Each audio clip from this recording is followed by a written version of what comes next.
Tu saisis les opportunités, il t'arrivera des choses. Exactement, et savoir en fait se bouger dans la société. Il y a des journalistes qui sont là pour faire des interviews, pour trouver la vérité, pour souvent échanger avec des gens qui sont dans plein de domaines différents. Il y en a qui me disent ferme ta gueule, et moi j'ai envie de leur répondre bah ferme ta gueule aussi, parce que si t'es pas content, rentre chez toi, tu vois, et va pas écouter mon podcast, tu n'es pas obligé. Et puis s'il y en a qui me font des remarques constructives et que je vois qu'il y a des endroits où je peux m'améliorer comme tu l'as dit, ben je prends, puis j'essaie de m'améliorer. Mais pas sur Instagram. Et l'imperfection, c'est ok. L'imperfection, c'est l'humanité. Si tu veux de la perfection, il va y avoir des deepfakes, il va y avoir des tas de choses, mais en fait, laisse tout ça aux autres, à la télé. Je tenais vraiment à remercier le partenaire de la saison 1 de Club Sandwich. Tu le connais forcément. Il s'agit de Shine, le compte pro qui libère le potentiel de déjà plus de 100 000 entrepreneurs. L'idée, c'est de te libérer un maximum de temps pour te concentrer sur l'essentiel de ton business, grâce à une seule app qui regroupe toutes les fonctionnalités bancaires pro dont tu as besoin. C'est sans engagement et l'ouverture de compte est super rapide. Et bien entendu, je vous ai négocié une offre assez ouf avec les 3 premiers mois offerts. Pour en bénéficier, il suffit juste de passer par le lien qui est en description. En gros, tu n'as rien à perdre, tout à gagner à créer ton premier compte pro sur Shine. Et évidemment, c'est le meilleur moyen de me soutenir et de soutenir ce nouveau média, ce nouveau podcast. Donc merci beaucoup à Shine et plus particulièrement à Juliette qui soutient ma création de contenu depuis plusieurs mois maintenant. Merci beaucoup pour la confiance, merci Shine et bon épisode. Du coup, on est avec Mathieu Stéphanie aujourd'hui et on est bien accueillis du coup, chez Orso Media, Cosa Vostra, etc. qui sont de tes boîtes et là où en fait tu enregistres. Moi je suis même en fait à ta place. Tout à fait. Là où tu enregistres tes podcasts Génération de Do It Yourself, La Martingale. Donc comment ça va Matt? Bah ça va très bien, et toi Hugo? Bah écoute, Ouais. nickel. On avait commencé un peu à se parler là en off avant d'enregistrer. Je te disais un peu la question que je voulais te poser en intro et sans me répondre pour pas être spoilé. Donc du coup, je vais découvrir en même temps que tout le monde la réponse. C'est si t'as pas le droit de dire entrepreneur, toi, comment tu te considères professionnellement parlant? Je pense que je pourrais dire que je suis un aventurier professionnel. Tu vois, j'aurais pu te dire un créateur, mais bon, dans les deux cas, tu peux mal le prendre. Tu peux te dire le mec a le boulard de ouf, tu vois. Mais en vrai, j'ai pas le boulard déjà, et en plus, j'aime bien le côté aventure. Je vis des aventures, tu disais, professionnelles, tu vois, et qui m'éclatent. Et en fait, dès que ce que je fais professionnellement n'est plus une aventure, et ben ça m'intéresse plus, tu vois. Donc, je pense que l'un des termes qui m'est venu comme ça, le premier qui m'est venu, c'est aventurier. Ok, bah, tu vois, je pensais que tu allais répondre créateur de contenu, parce que c'est vrai que c'est comme ça que beaucoup de gens te connaissent de base, parce que c'est vrai que tu as été l'un des premiers à aller dans le podcast quand personne ne faisait de podcast, quand personne n'écoutait de podcast, etc. Donc, moi, je pense que tu as beaucoup parlé de ta vie d'avant, des nombreuses boîtes que tu as montées. Hein. C'est un truc qui nous lie un peu tous les deux. Je pense que c'est à la fois une qualité, ça peut aussi être un défaut. Hein, parce que je pense que parfois, se focus sur une activité, etc. Et je pense qu'à un moment donné, ce que tu as fait, quand tu as vu le potentiel et le plaisir que tu prenais avec le podcast, tu as décidé d'en faire quelque chose de gros, etc. Et moi, c'est vraiment ce qui va beaucoup m'intéresser, notamment aujourd'hui. C'est un peu de revenir sur la genèse de ce podcast. Comment d'un coup tu te dis, allez, vas-y, je vais prendre des invités, un micro et on va parler, puis on va voir ce que ça donne. Savoir en fait pourquoi tu l'as fait au début et en fait quels ont été peut-être un peu tous les milestones qu'il y a eu pendant cette aventure qui a démarré il y a quoi? Il y a 5-6 ans du coup? Ouais, il y a 6 ans et demi au moment où on se parle. Et si tu veux, pour rebondir sur ce que tu disais sur finalement ce qui nous lie, toi et moi Hugo, c'est ces aventures multiples. Certains pourront qualifier un peu de dilettante ou d'autres de défocus. Moi, je vois vraiment ça comme un apprentissage, en fait. Et tu vois, en effet, il y a des gens qui vont te dire il faut mieux. Et ben, ce que fait Hugo et Matt, c'est pas bien parce qu'en fait, ça part dans tous les sens. Je crois que toi et moi, on est assez créatifs. Mais il y a aussi des gens qui vont s'accrocher à un truc qui leur plaît pas vraiment, en tout cas, qui est pas vraiment leur mission, leur voie, le truc pour lequel ils sont faits, tu vois. Et en fait, moi, faire tout ça en l'espace de 10-15 ans, vendre, être leader mondial des cartes de visite en métal, ou avoir une agence, ou avoir fait plusieurs startups, etc. Et puis arriver un jour sur le podcast, et j'ai trouvé, tu vois. Et je me suis trouvé. Et ça, c'était un truc assez fou, mais comment veux-tu te trouver juste parce que lors de ton premier stage, t'es allé dans la cosmétique ou dans la finance. Puis en fait, après, un an après, on te dit « Ah ouais, mais t'as jamais fait de stage, toi, vraiment, dans le marketing sportif ?» Bah non, excuse-moi, je viens de commencer de bosser, j'ai pas... bah ouais, mais c'est ce que j'aimerais faire. Bah ouais, mais désolé, tu vois. En fait, c'est toujours un peu ça, tu vois. Ta story, elle est quand même faite de ce que tu fais, ce que tu veux faire. Et moi, j'avais pas trouvé, en fait. Donc, il fallait que je teste de nouvelles choses. Et pour te répondre sur le comment et pourquoi, je crois que le pourquoi, il est un peu tombé du ciel, quoi. C'est-à-dire que j'écoutais des podcasts en faisant du vélo, de la course à pied, finalement en faisant de la route, en faisant en fait tout le temps. Plutôt des podcasts US, du coup. Que des podcasts américains. Il y avait quasiment rien en France, à part des podcasts de la première génération, des podcasteurs. Patrick Béja, je sais pas si tu connais, le Rendez-vous Tech, des choses comme ça. Donc ça, c'est les podcasts qui sont les podcasts de l'époque où il fallait brancher ton iPod sur iTunes pour les télécharger, parce qu'il n'y avait pas d'appareil qui était connecté directement en 3G, en 4G, donc c'était ère pré-smartphone. 2006, les podcasts, ça vient de là. Okay. Et donc, il y a eu une première vague avec quelques musiciens, des Guetta, Bob Sinclair qui sortaient aussi des sets en podcast toutes les semaines, c'était assez cool, mais il fallait les télécharger, quoi. Okay. Et puis après, ça a périclité. Et c'est revenu 2013-2014, et moi, je suis devenu une des plus grosses révélations que j'ai eues, ou un moment où j'ai compris le phénomène, ça a été chez Tim Ferriss, où j'écoutais Arnold Schwarzenegger. Et moi, j'avais cette conviction que Schwarzenegger, c'était juste un gros blaireau musclé qui avait fait de la muscu, puis rêve américain, America, tu vois, le mec, il est arrivé, et puis... Alors que quand tu creuses... Le mec est extra, quoi. T'as vu le documentaire là qui est sorti il y a pas longtemps. Je l'ai pas vu, on en parlait, et je l'ai pas encore vu, mais j'ai écouté, tu vois, je crois que c'était 2 fois 2 heures, donc 4 heures déjà, de témoignages. Je pense que t'as eu l'essentiel du coup en podcast, mais là tu as les images avec les images d'archives, et c'est assez impressionnant en fait. Et là tu comprends un truc, c'est que tu comprends que il n'y a pas un Gus sur Terre qui est né en Autriche, dans une famille où il y avait une maison où il n'y avait pas l'eau, pas l'électricité, où lui, il était le petit dernier d'une fratrie dans lequel il y avait la grand-mère, les parents et les frères et sœurs qui prenaient le bain avant lui. Il avait un bain froid et dégueulasse, tu vois, ce qu'il raconte. Faut s'y remettre quand même, dans un chalet, dans le froid, en Autriche, quoi, tu vois. Et qui finit gouverneur de Californie. Il te raconte tout le parcours, il n'y a pas un Gus qui a fait ça. Et qui est arrivé là par hasard. C'est impossible. C'est impossible. C'est pas juste parce qu'il est gros et musclé, etc. Le mec, il a fait des paris, même la muscu, etc. En fait, jusqu'au bout, il a taffé comme un ouf. Il a eu de l'ambition. Il a élevé le niveau, il a élevé la barre, élevé l'ambition. Et il est smart, et il est plus smart que plein d'autres. Et il a fait mieux, différemment. Il est créatif. Et en fait, tu sais, c'était un peu pour moi, c'est un totem. C'était le mec, en fait, quand j'ai compris ça, je me suis dit, ok, j'ai des préjugés sur plein de choses. C'est pas Twitter ni Facebook ni machin avec leurs trucs hyper filtrés et hyper courts qui vont me faire comprendre le monde.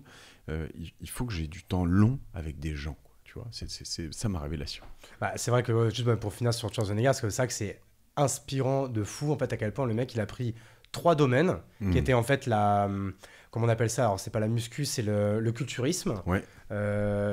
Donc quand même, bon, voilà, il aurait pu choisir le foot, le tennis ou même le ping-pong comme tout le monde, mais lui il a pris quand même le culturisme, où c'est quand même quelque chose pour être champion du monde et même du coup Mister Univers, ce qu'il a fait je sais plus combien d'années. C'est énormément de boulot, de travail, de sacrifice, etc. Puis d'un coup quand il se dit c'est bon, j'ai tout cartonné, je vais me lancer à Hollywood, et en fait jusqu'à Terminator 3 où c'était le premier à prendre 30 millions de dollars, etc., bien avant les Brad Pitt, DiCaprio et consorts. Et après quand il se dit écoute, je suis Mister Blockbuster, maintenant je vais juste faire un truc, je vais devenir sénateur du plus gros état des États-Unis, quoi, tu vois. Donc et t'as tu vois des points de bascule qui sont hyper intéressants, moi, qui m'ont marqué, inspirants, mais qui sont aussi dans ces parcours de vie, au-delà de l'inspiration, des trucs qui sont des moteurs pour moi. C'est-à-dire à chaque fois que j'ai des opportunités, je me dis ok, qu'est-ce que j'en fais pour la prochaine étape. Lui, tu vois, il a eu Conan le Barbare, dans lequel il cherchait un mec hyper musclé, et puis ils sont tombés sur lui parce que c'était Mister Univers ou je sais pas, et puis lui il s'est dit bon attends, je mets un pied à Hollywood, qu'est-ce que j'en fais. Puis il est devenu acteur ultra payé. Tu connais son point de bascule sur sa fortune, à quel moment il est devenu vraiment immensément riche? Je sais pas s'ils en parlent dans le... C'est pas Terminator 2? Non, en fait, il y a un moment où, je crois que c'était donc après ça, il était complètement bloqué dans ce rôle de Mister Muscle, tu vois. Et il voulait faire autre chose, il voulait se marrer, il voulait... Et il y a eu ce film avec Danny DeVito. La comédie où ils sont où il est jumeaux. Non, alors il y a eu Twins et il y en a un autre où ils ont un enfant, je crois, où il est papa. Ah, où il tombe enceinte. Il tombe enceinte. Je Ouais. sais plus lequel des deux, je crois que c'était celui où il tombe enceinte. Mais les deux cartonnent au blog, voilà. Et en fait, box-office, quoi. comme il pouvait pas le payer, déjà lui il est arrivé, il a dit moi je veux ce rôle. Et lui on dit mais mec, t'es Arnold Schwarzenegger. Comme il pouvait pas le payer, parce qu'il avait pas le budget, il a dit ok, je prends, j'ai une connerie, mais c'est peut-être 15 ou 20% du box-office. Et le mec a pris 200 millions. Ouais. Et en fait, il s'est envoyé dans l'espace. Et après, tu vois, en fait, c'est des gens qui se libèrent. Ils trouvent toujours des solutions à des choses. Et voilà. Et tu vois, ben moi, aujourd'hui, grâce à mes podcasts, j'ai des opportunités qui arrivent. À chaque fois que j'ai une opportunité, je me dis pas, bon, bah, c'est cool, j'arrive. Et puis je fais mon truc, je m'en vais, basta, au revoir. Tu vois, je me dis, ok, comment ça peut me servir sur un autre business, sur la suite. Comment, si je rencontre Alexia Laroche-Joubert, Emmanuel Chin ou Pierre-Antoine Capton, je peux le transformer en un truc monstrueux pour transformer tout ça en TV show parce que ça pourrait être rigolo. Enfin, tu vois, en fait, c'est toujours se dire, ok, tiens, j'ai créé un lien avec cette personne, ça s'est bien passé, comment je m'en sers? Ok, ouais, donc en fait, comment en fait tout ça, ça amène des opportunités. On pourrait se dire, je m'en fiche, j'ai la flemme ou autre. Bah, en fait, c'est comme tout, hein. Je pense que la première fois que tu as lancé ton podcast, tu devais pas être méga à l'aise, tu as dû l'écouter, tu as dû trouver ça naze. Et tu te dis, bah, en fait, voilà, c'est pas grave, j'ai peur, mais je le fais quand même. Je trouve que c'est naze, mais je continue quand même et je vais améliorer. Et en fait, aujourd'hui, des années plus tard, forcément, tu le regrettes pas. C'est comme quand on fait le choix d'aller à telle conférence ou même des fois aller à une fête alors qu'on a la flemme. Bah, c'est peut-être à cette fête-là que tu vas rencontrer ton futur associé ou même juste que tu vas te marier, quoi. Mais en fait, c'est ça, je pense que la morale, c'est un peu ça. Exactement. Si tu saisis les opportunités, il t'arrivera des choses. Exactement. Et savoir, en fait, se bouger. Alors, il y a 2-3 choses, moi, qui ont été importantes dans ce moment de ma vie en 2017. C'est de me lancer. Je pouvais dire je veux dire, c'est jamais le bon moment, quoi. Moi, j'avais une boîte qui avait 3 ans. Qui commençait à bien tourner. J'étais le CEO, on avait créé une autre boîte qui s'appelait Ocus, qu'on a revendue depuis. Donc la boîte, c'est Cosa Vostra. Cosa Vostra, exactement, notre agence. On avait créé plusieurs boîtes en même temps. On venait d'acheter ces bureaux, là où on est, avant la Villa Maria qu'on a acheté ensemble. J'étais surendetté, j'avais 2 enfants et bientôt un 3e en route. Enfin, c'était vraiment pas le moment de lancer un podcast, si tu veux. Et à un moment, je me suis dit, oui, mais en fait, j'ai envie. Et puis surtout, je me sentais pas légitime. Parce que je pensais que quelqu'un d'autre allait le faire, et puis j'attendais. Et il se trouve qu'il y a un type qui avait fait un super truc qui s'appelle Nouvelle École, mais qu'il a arrêté assez vite, Antonin Archer. Et je sais pas pourquoi il a arrêté, mais en l'occurrence, lui, il avait probablement 2 mois d'avance sur moi. Je l'avais pas du tout identifié, je l'avais pas vu, parce que quand j'ai commencé, il existait à peine. Puis c'est que 6, 8, 10 mois après que j'ai vu qu'il y avait un autre podcast un peu comme le mien, ou que j'étais un autre podcast un peu comme le sien. Lui était plus court, différent, mais c'était vraiment bien. Et voilà, et du coup, je me suis lancé, mais j'avais l'impression d'avoir zéro légitimité, comme tu le dis, de pas être très bon. Je me suis, après ces premiers épisodes, jamais réécouté comme ça, au moins je sais pas si je suis nul ou pas nul. J'ai eu des complexes pendant longtemps parce que je parle beaucoup dans mes podcasts, mais il se trouve et que beaucoup de gens me fument là-dessus. Mais il se trouve que dans les podcasts que j'écoute, c'est ce que j'aime aussi, c'est avoir des gens qui mettent du skin in the game. T'as fait des progrès quand même là-dessus. Ouais. Hein. Mais tu vois, pour moi, c'est pas un progrès. Que je parle moins ou que, en fait, c'est plus un progrès. C'est-à-dire que y a des épisodes dans lesquels je parle plus, il y a des moments où ça saoule les gens.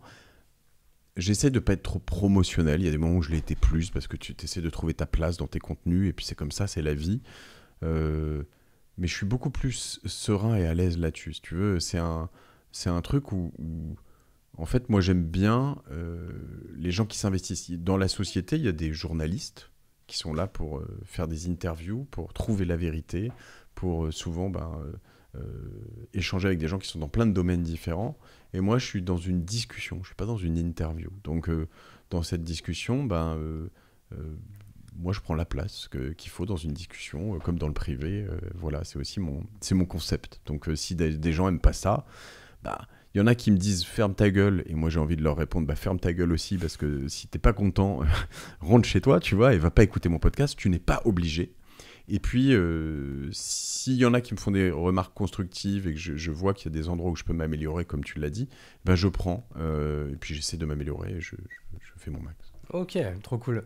Du coup, pour revenir en fait à quand tu décides du coup de lancer ce podcast, donc du coup hyper inspiré par les podcasts US, tu te dis bah voilà, moi j'ai envie de faire la même chose en France parce que ça me fait kiffer, je vais avoir des invités cool et c'est vrai que bah, moi du coup qui me suis lancé un peu dans l'exercice depuis maintenant un mois, bah, c'est vrai que t'as pas la même relation. C'est ton tel qui fait des petites... il est je- en mode avion, mais faut juste les noyer. Je vais me mettre en mode avion, j'y suis pas là. Cette erreur que j'ai faite, il y a épisode 5 avec Rachel de la course, tu l'écoutes, tu verras. Alors les grésillements sont pires que ça. Ouais. Ah non mais écoute, c'est bon, hop. Donc du coup voilà, t'es vachement inspiré par les US, tu veux faire ton truc, etc.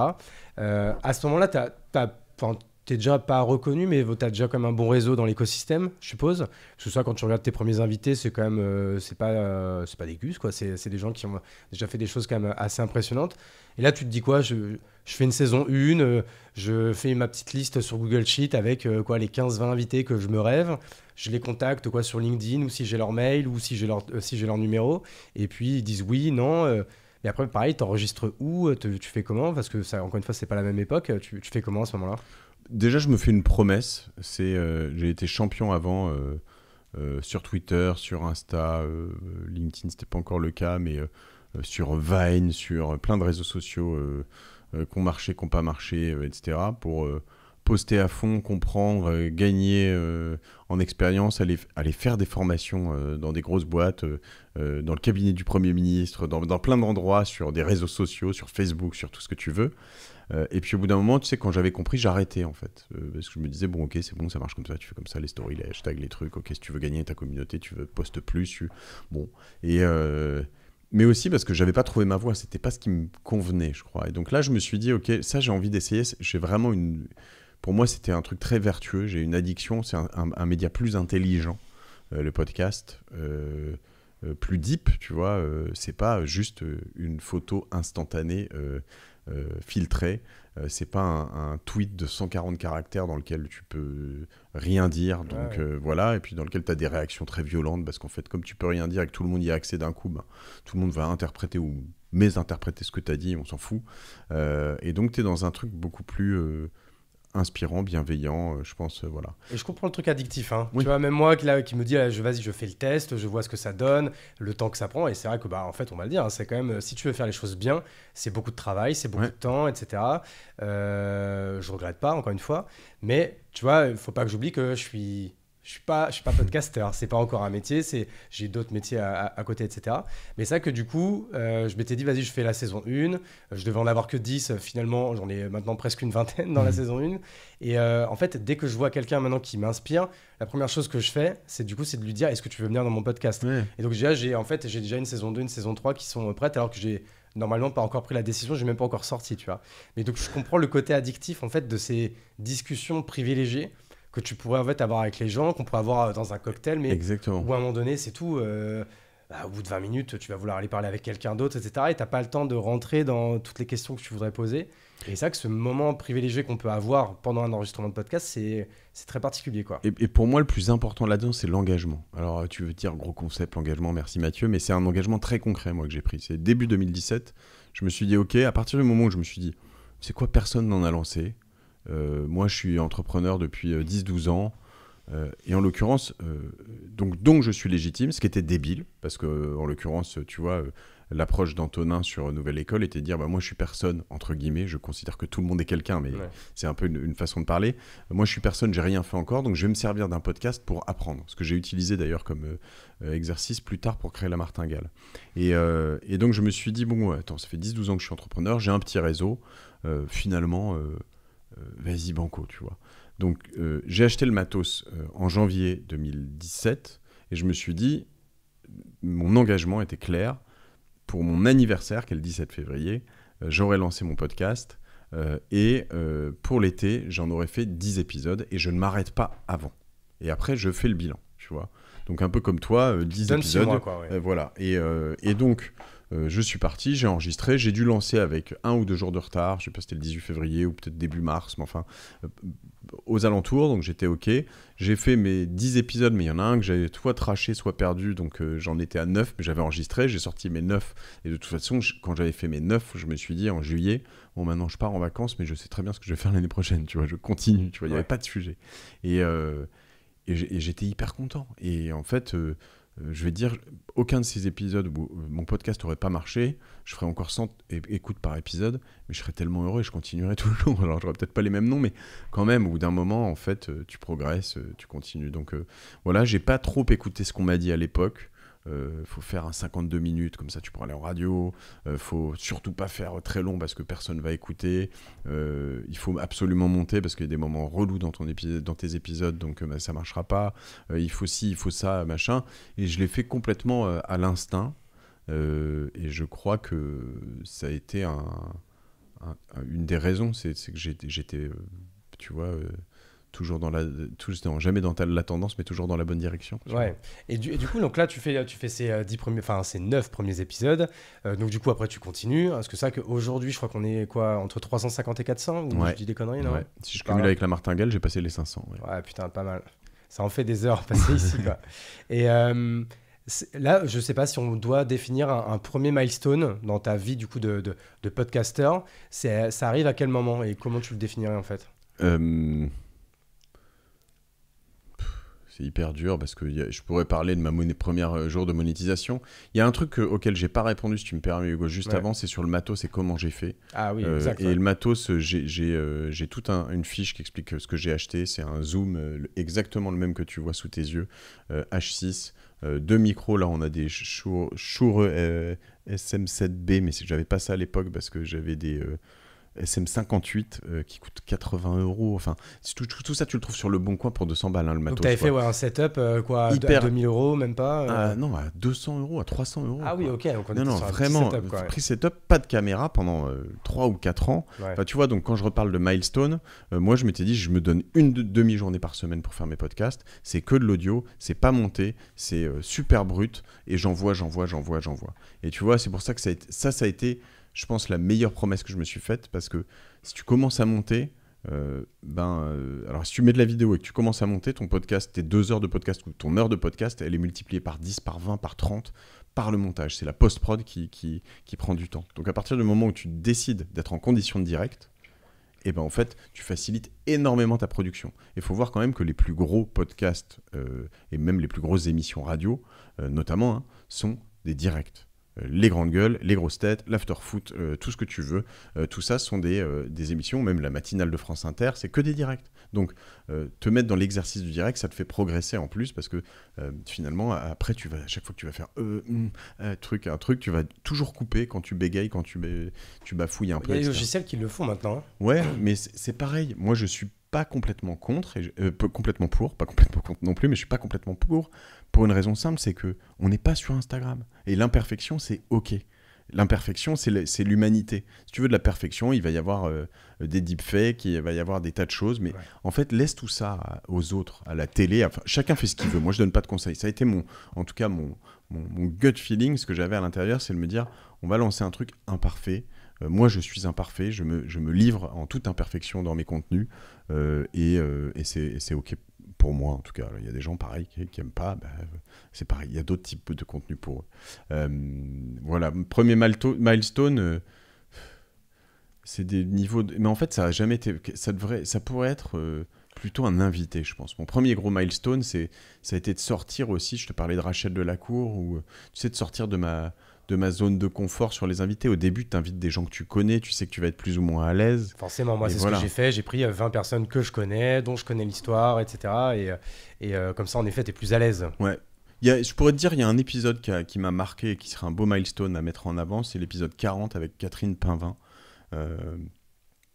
qui est la fondatrice de Tartines et Chocolat, qui m'a encore écrit hier pour me dire « Ah, mais je vais enregistrer rue de Saussure, je crois que c'était Bureau, non alors je sais pas avec qui elle va venir enregistrer. » Et Catherine, si vous écoutez cet épisode, c'est pareil, c'est même plus un bulldozer. La nana, Schwarzenegger, c'est les mêmes. Il y a rien qui les arrête. Et ils gagnent, elle regagne. Elle te dit, moi, j'habitais... Enfin, elle vient de nulle part. Elle a eu 2 enfants avec un premier mari qui lui a pris sa boîte. Elle s'est barrée, elle a recréé une autre boîte, etc. Et puis, elle a eu tartine et chocolat. Elle était quasiment milliardaire en francs, mais ce qui est quasiment équivalent à l'équipe milliard. Puis, après, elle avait plus rien.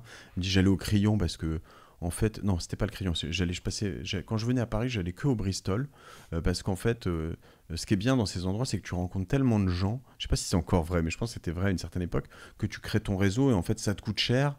Mais finalement, entre les politiques, les businessmen, les gens comme ça, à la fin, tu retombes toujours sur tes pieds et je voyageais qu'en Concorde. En plus, tu te dis, bon, ok, belle vie, tu vois. Mais donc, des gens très inspirants, simples.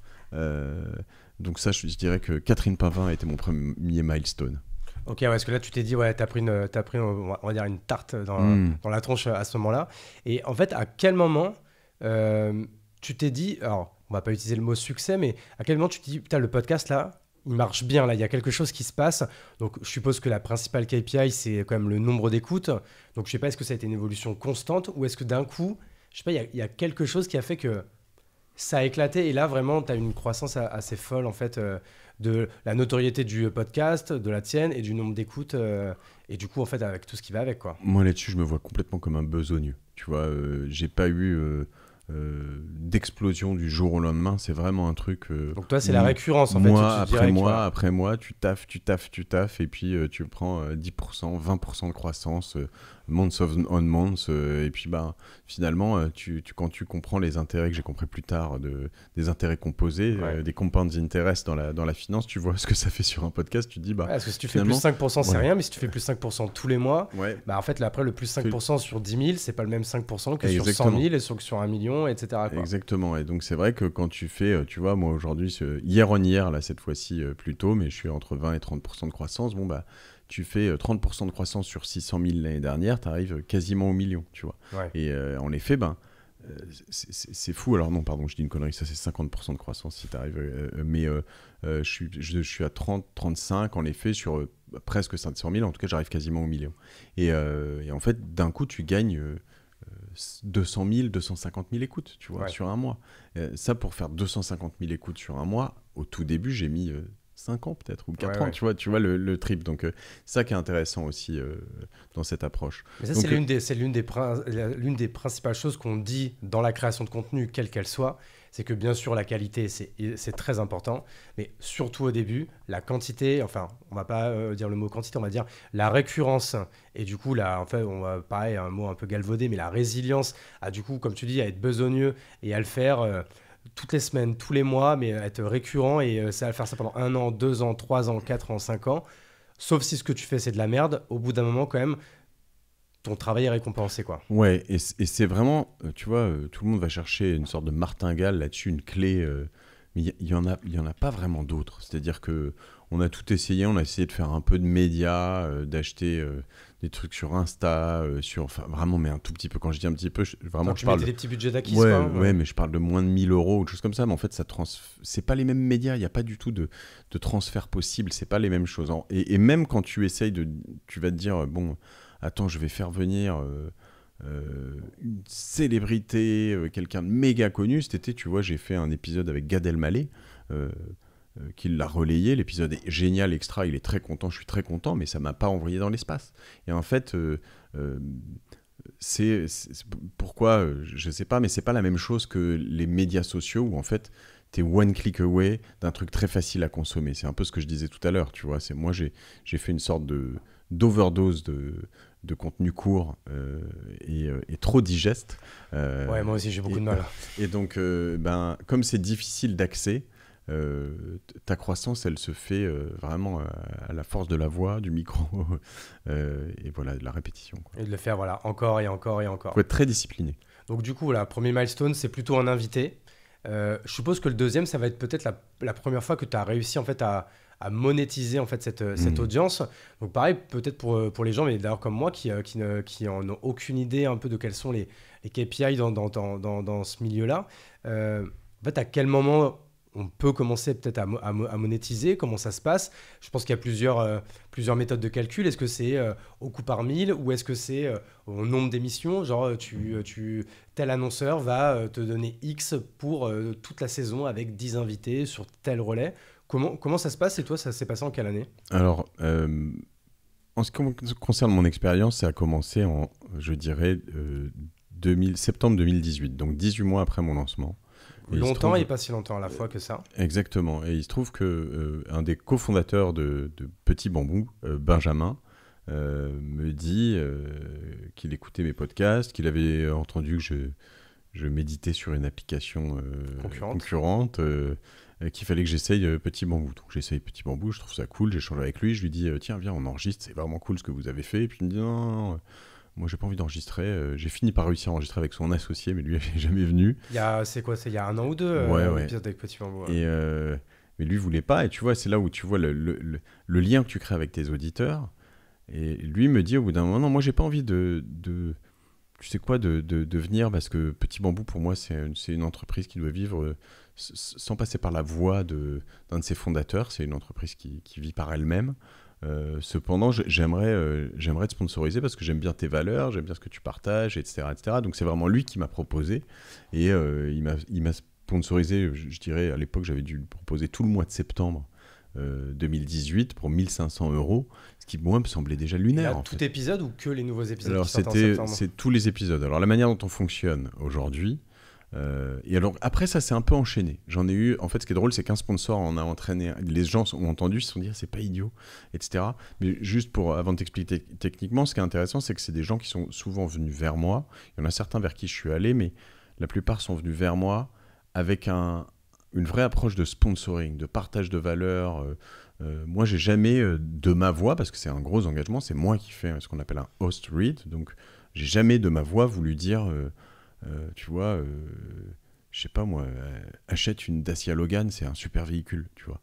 Même si la Dacia Logan est probablement un super véhicule, c'est pas dans mes centres d'intérêt, c'est pas le genre de voiture que j'aurais envie de promouvoir. Tu voulais pas être un homme sandwich, quoi. Ouais, et je voulais surtout pas promouvoir un truc que je kiffe pas, tu vois. Et la Dacia Logan, c'est pas mon trip. Je comprends que ce soit le trip de beaucoup de gens. C'est un succès phénoménal. Je serais ravi d'en parler dans tes podcasts un jour, peut-être avec je sais pas qui, Carlos Ghosn. Ce serait bien ça. Mais tu vois, je serais plus à l'aise avec Tesla ou Volvo. J'ai une Volvo, tu vois, et de dire moi j'adore ma Volvo parce que j'adore ma Volvo, tu vois. Et ça c'est la vraie truc. Donc l'idée c'est plus de se dire avec qui je vais faire un vrai partenariat, des marques que je kiffe. Là, juste avant, quand tu es arrivé, on parlait avec Ironman, parce que moi, j'aime ses courses, j'en ai fait, et il voudrait voir comment on bosse ensemble. Je suis hyper content, je suis hyper aligné avec ça, tu vois, parce qu'on va trouver, eux sont contents, ils savent que les gens qui font du vélo dans ces courses écoutent beaucoup Génération Do It Yourself, comment on peut faire des trucs ensemble. Donc voilà, pour les bases, c'est ça, c'est du vrai sponsoring, c'est pas tu me payes et je dis n'importe quoi, parce que là, pour moi, je trahirais mes auditeurs. Et ça a commencé comme ça. Il y a 2 grandes manières de faire en termes de prix, aujourd'hui, en tout cas qu'on pratique, que je pratique même sur mes 2 podcasts. Sur Génération Do It Yourself, c'est du CPM, du coût pour 1000 écoutes, qui est à 90 €. Il était à 85 pendant quelques années, il passe avec l'inflation. je rigole pas en disant ça, à 90. Donc 90 € pour 1000 écoutes. Donc nous, on a des outils de stats qui te permettent de savoir combien de fois a été écouté un podcast, jusqu'à combien de temps il a été écouté aussi. Et pour 1000 écoutes, c'est 90 €. Tu fais le calcul. Quelqu'un va mettre 10 000 €. Et là, dès que son nombre d'écoutes est passé, et du coup, ça va passer au sponsor Donc, d'après. sur les 350 épisodes plus de Génération Do It Yourself, j'ai des tags. Un tag pré-roll, un tag mid-roll qu'on n'a jamais activé mais qu'on place quand même, sait-on jamais, un tag post-roll, et puis là je peux placer j'ai 3 emplacements pub. Toi tu fais que avant, non? Je fais que le pré-roll pour l'instant, mais j'ai pas dit que je ferai jamais. On va faire un mid-roll prochainement dans une émission, mais c'est sur un truc pour Alvo, pour une société qu'on a fait, et c'est plus un truc un peu événementiel et différent, mais sinon je fais que du pré-roll. Ok. Et donc ça, 90 € pour 1000 écoutes. Et on passe au suivant. Donc en fait, tout cela part. L'autre option, c'est ce qu'on fait sur la martingale depuis le premier jour. C'est sponsoriser un podcast Day One. Donc sur La Martingale, moi je suis arrivé, j'ai dit bon, ça fait 2 ans maintenant que j'ai mon premier podcast Génération It Yourself. Je sais générer de l'audience, à minima, j'ai des potes podcasteurs, je peux promouvoir ce podcast en plus. Donc je vais créer ce podcast qui s'appelle La Martingale, qui est un podcast sur les finances perso. Ma thèse était de dire j'y connais rien en finances perso, j'ai jamais investi mon argent à part en pro, tu vois. Et je voudrais apprendre là-dessus, donc je vais aller voir les meilleurs là-dedans pour comprendre tout ça d'une posture vraiment de bleu, quoi, de newbie, voilà. Je suis allé voir une marque, un partenaire, je lui ai dit, je lui ai présenté le projet, qui écoutait déjà Génération It Yourself, je lui ai présenté le projet, et il me dit, ah ouais, super, etc. Je lui ai dit, c'est 2 000 € l'épisode, 12 épisodes pour la première saison, et je te demande 10 000 € de plus pour faire la promo. Donc c'était 15 000 € de plus. On était à 39 000 € la première saison. Donc on a vendu la première saison à 39 000 € en partant de zéro. Seulement, comme on a fait la tournée des popotes et que Greg Pouilly, il y avait un track record, Fabien d'Antibrouillard, je ne sais pas si Adrien Garcia, mais voilà, on dit, bon, voilà, notre pote Mathieu Stéphanie lance son nouveau podcast. Donc ils étaient payés pour dire ça. Mais c'était clair aussi chez eux. Allez écouter La Martingale, etc. Tout de suite, on est parti sur des milliers d'écoutes pas par jour, peut-être pas, mais enfin, en tout cas, c'est un podcast qui a bien fonctionné directement. Et donc, a grossi.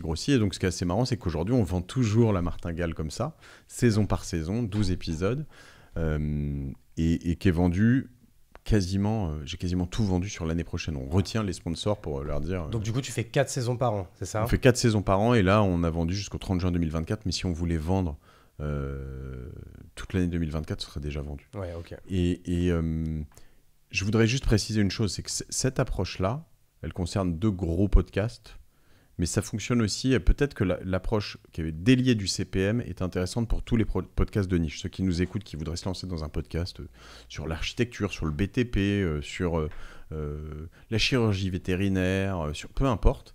En fait, dans chacune de ces niches, il y a des acteurs autour qui sont très, très, très, très intéressés par ces niches. Si tu réussis à toucher 200, je dis une connerie, mais...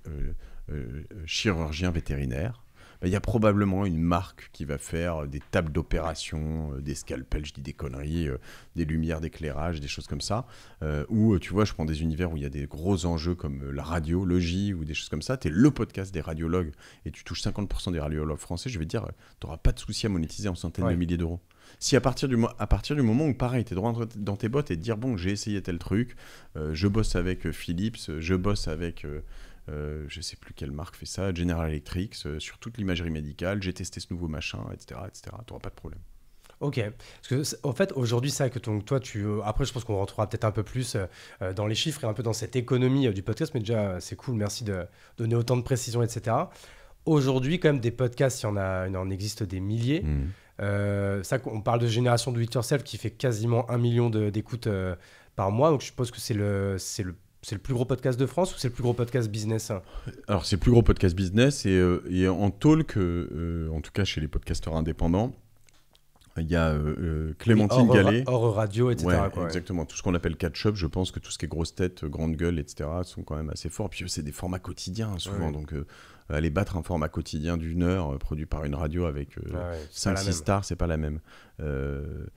T'as des podcasts, par exemple, un podcast tactique très intéressant qui s'appelle Chose à savoir, qui est énorme, parce que c'est pareil, c'est une fois par jour, un petit podcast de 2 minutes sur pourquoi la tour de Pise est-elle penchée, voilà, qui est très cool. Bon, ça, en termes d'audience, c'est pas mal, parce qu'évidemment, si tu as quelques abonnés, comme c'est diffusé tous les jours, ton audience cumulée sur le mois est énorme. Cela dit, en termes de sponsoring, c'est moins facile parce que t'envoyer un vrai sponsor, tu vas envoyer de la pub pour Intermarché juste avant, sur un podcast de 2 minutes, c'est un peu si tu fais une pub de 1 minute 30 pour 2 minutes de contenu, mais même 20 secondes, c'est trop, tu vois, sur un podcast de 2 minutes, donc c'est plus compliqué. Là où nous, on est bien sur ce game, c'est que c'est plus long, et puis que les gens savent que je fais un vrai message promo avec des vrais trucs que j'aime, donc c'est une reco. Et à la rigueur, si on l'a déjà entendu, on prend ton podcast et on va directement à 2 minutes 30, 2 minutes 40, exactement. Et voilà. Et on tu peux le skipper, mais en fait, on remarque, parce qu'on peut voir les stats, qu'il y a très très peu de personnes qui le skippent. Et après, qu'est-ce que je pensais à quoi ? Tu me disais j'ai perdu le fil. Où est-ce qu'on en était ? En fait, voilà, à part, donc, il y a toi, on parlait... Ah oui, Clémentine Gallet. Voilà, Voilà, Clémentine Gallet qui a un podcast qui s'appelle Bliss. T'as des enfants, toi? J'ai une fille, ouais. Quel âge? Juliette qui a 7 ans. 7 ans, donc c'est trop tard. Mais c'est plutôt pour les mamans qui... Mais tu sais qu'on m'a parlé de Bliss il n'y a pas longtemps du tout. C'est un carton. Ouais. C'est un carton. Et donc Clémentine, avec elle, tu vois, on a fait une formation qui s'appelle Entreprendre un podcast pour créer des podcasts. Parce qu'en fait, tous les deux, on avait la même problématique, c'est que tout le monde venait vers nous pour dire mais comment tu fais, et puis on répondait en 3 minutes, puis on avait l'impression de répondre complètement à côté. Moi j'ai pas mal de contenu gratuit dispo, mais l'objectif c'était ça. Et Clémentine aujourd'hui, elle est souvent au-dessus de moi, soyons honnêtes, hein, elle est, je pense que je dois être 1 mois sur 4 au-dessus d'elle, et le reste elle est au-dessus, mais il n'y a pas de mais d'ailleurs, elle est sur une cible très très différente de mère au foyer, ou non, pardon, de mère au sens large, mais qui va intéresser différents types de sponsors. Ok. Et en fait, donc là, tu me parles, donc il y a le tien, il y a Clémentine, il y a aussi quand même beaucoup d'assez gros podcasts que vous avez, vous, là, je suis Orso Média, on en parlera après, je pense. Mais est-ce que du coup, en termes de monétisation, aujourd'hui, tu dirais que des podcasts qui arrivent à monétiser et en vivre, hein, pas faire 1500 € par mois, par exemple, vraiment faire comme une vraie entreprise, vous êtes quoi? Vous êtes des dizaines, des centaines, des milliers? On est plutôt sur quel ordre de Je pense grandeur? qu'on est certainement pas des milliers. On doit être quelques dizaines, en effet. Peut-être aux alentours de la centaine. En vivre, après, ça dépend de quoi tu vis, tu vois. Oui, c'est toujours pareil. C'est-à-dire que moi, j'aurais pu en vivre beaucoup plus tôt. Et je pourrais ne faire que ça et en vivre assez bien si je faisais que ça. La difficulté, c'est qu'il y en a beaucoup qui font beaucoup de choses en même temps. Pour beaucoup, ça a été un objectif d'en vivre, et je pense que ça doit pas être un bon moteur. C'est-à-dire que se dire que je vais lancer un podcast pour en vivre, c'est un peu comme tous ceux qui ont fait ça dans les NFT ou les cryptos, tu vois. C'est un peu la douche froide au bout d'un certain temps, pour beaucoup en tout cas. Je crois que faut pas avoir honte, en revanche, d'essayer de monétiser. En fait, il y a eu 2 grandes teams. Il y a eu tous ceux qui faisaient ça pour la beauté du geste et puis qui voulaient absolument pas monétiser, qui disaient non, je monétiserai jamais, etc. Et puis qui ont essayé de monétiser par leur communauté, mais c'est beaucoup moins facile, beaucoup plus long, etc. Mais ça existe, hein. C'est la troisième voie que j'ai pas évoquée tout à l'heure, Patrick Béja, où il y a des gens, même Thinkerview, qui est un podcast à la fois et une chaîne YouTube. Lui, il doit gagner ça doit être sur Tipeee ou sur Patreon, je sais plus, c'est visible, c'est public, mais entre 25 et 30 000 € par mois, hein, sur son podcast de dons, en fait. Donc il n'y a pas de sponsor, ça lui permet, il te le dirait, d'être... C'est le système du chapeau, en fait, à la fin du podcast. En fait, exactement. Okay. Et donc ça, c'est une autre approche qui a ses avantages, qui est plus longue à mettre en place. Qui est peut-être moins prédictive aussi. Qui est moins prédictive. Après, c'est assez résilient quand même. Okay. Puis bon...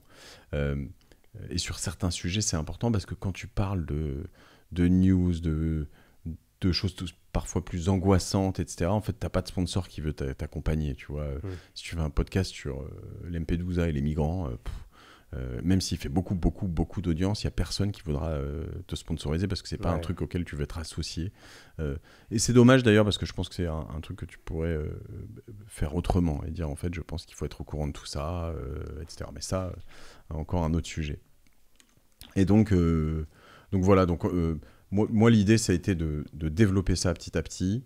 Il y en a, je pense, aujourd'hui quelques dizaines, mais quand j'ai commencé à monétiser, j'étais vraiment le seul. Et j'ai commencé à bien monétiser. Ça, je crois que c'est un peu, je dirais, mon background d'entrepreneur. Puis le fait que j'écoutais aussi beaucoup de podcasts américains, toujours.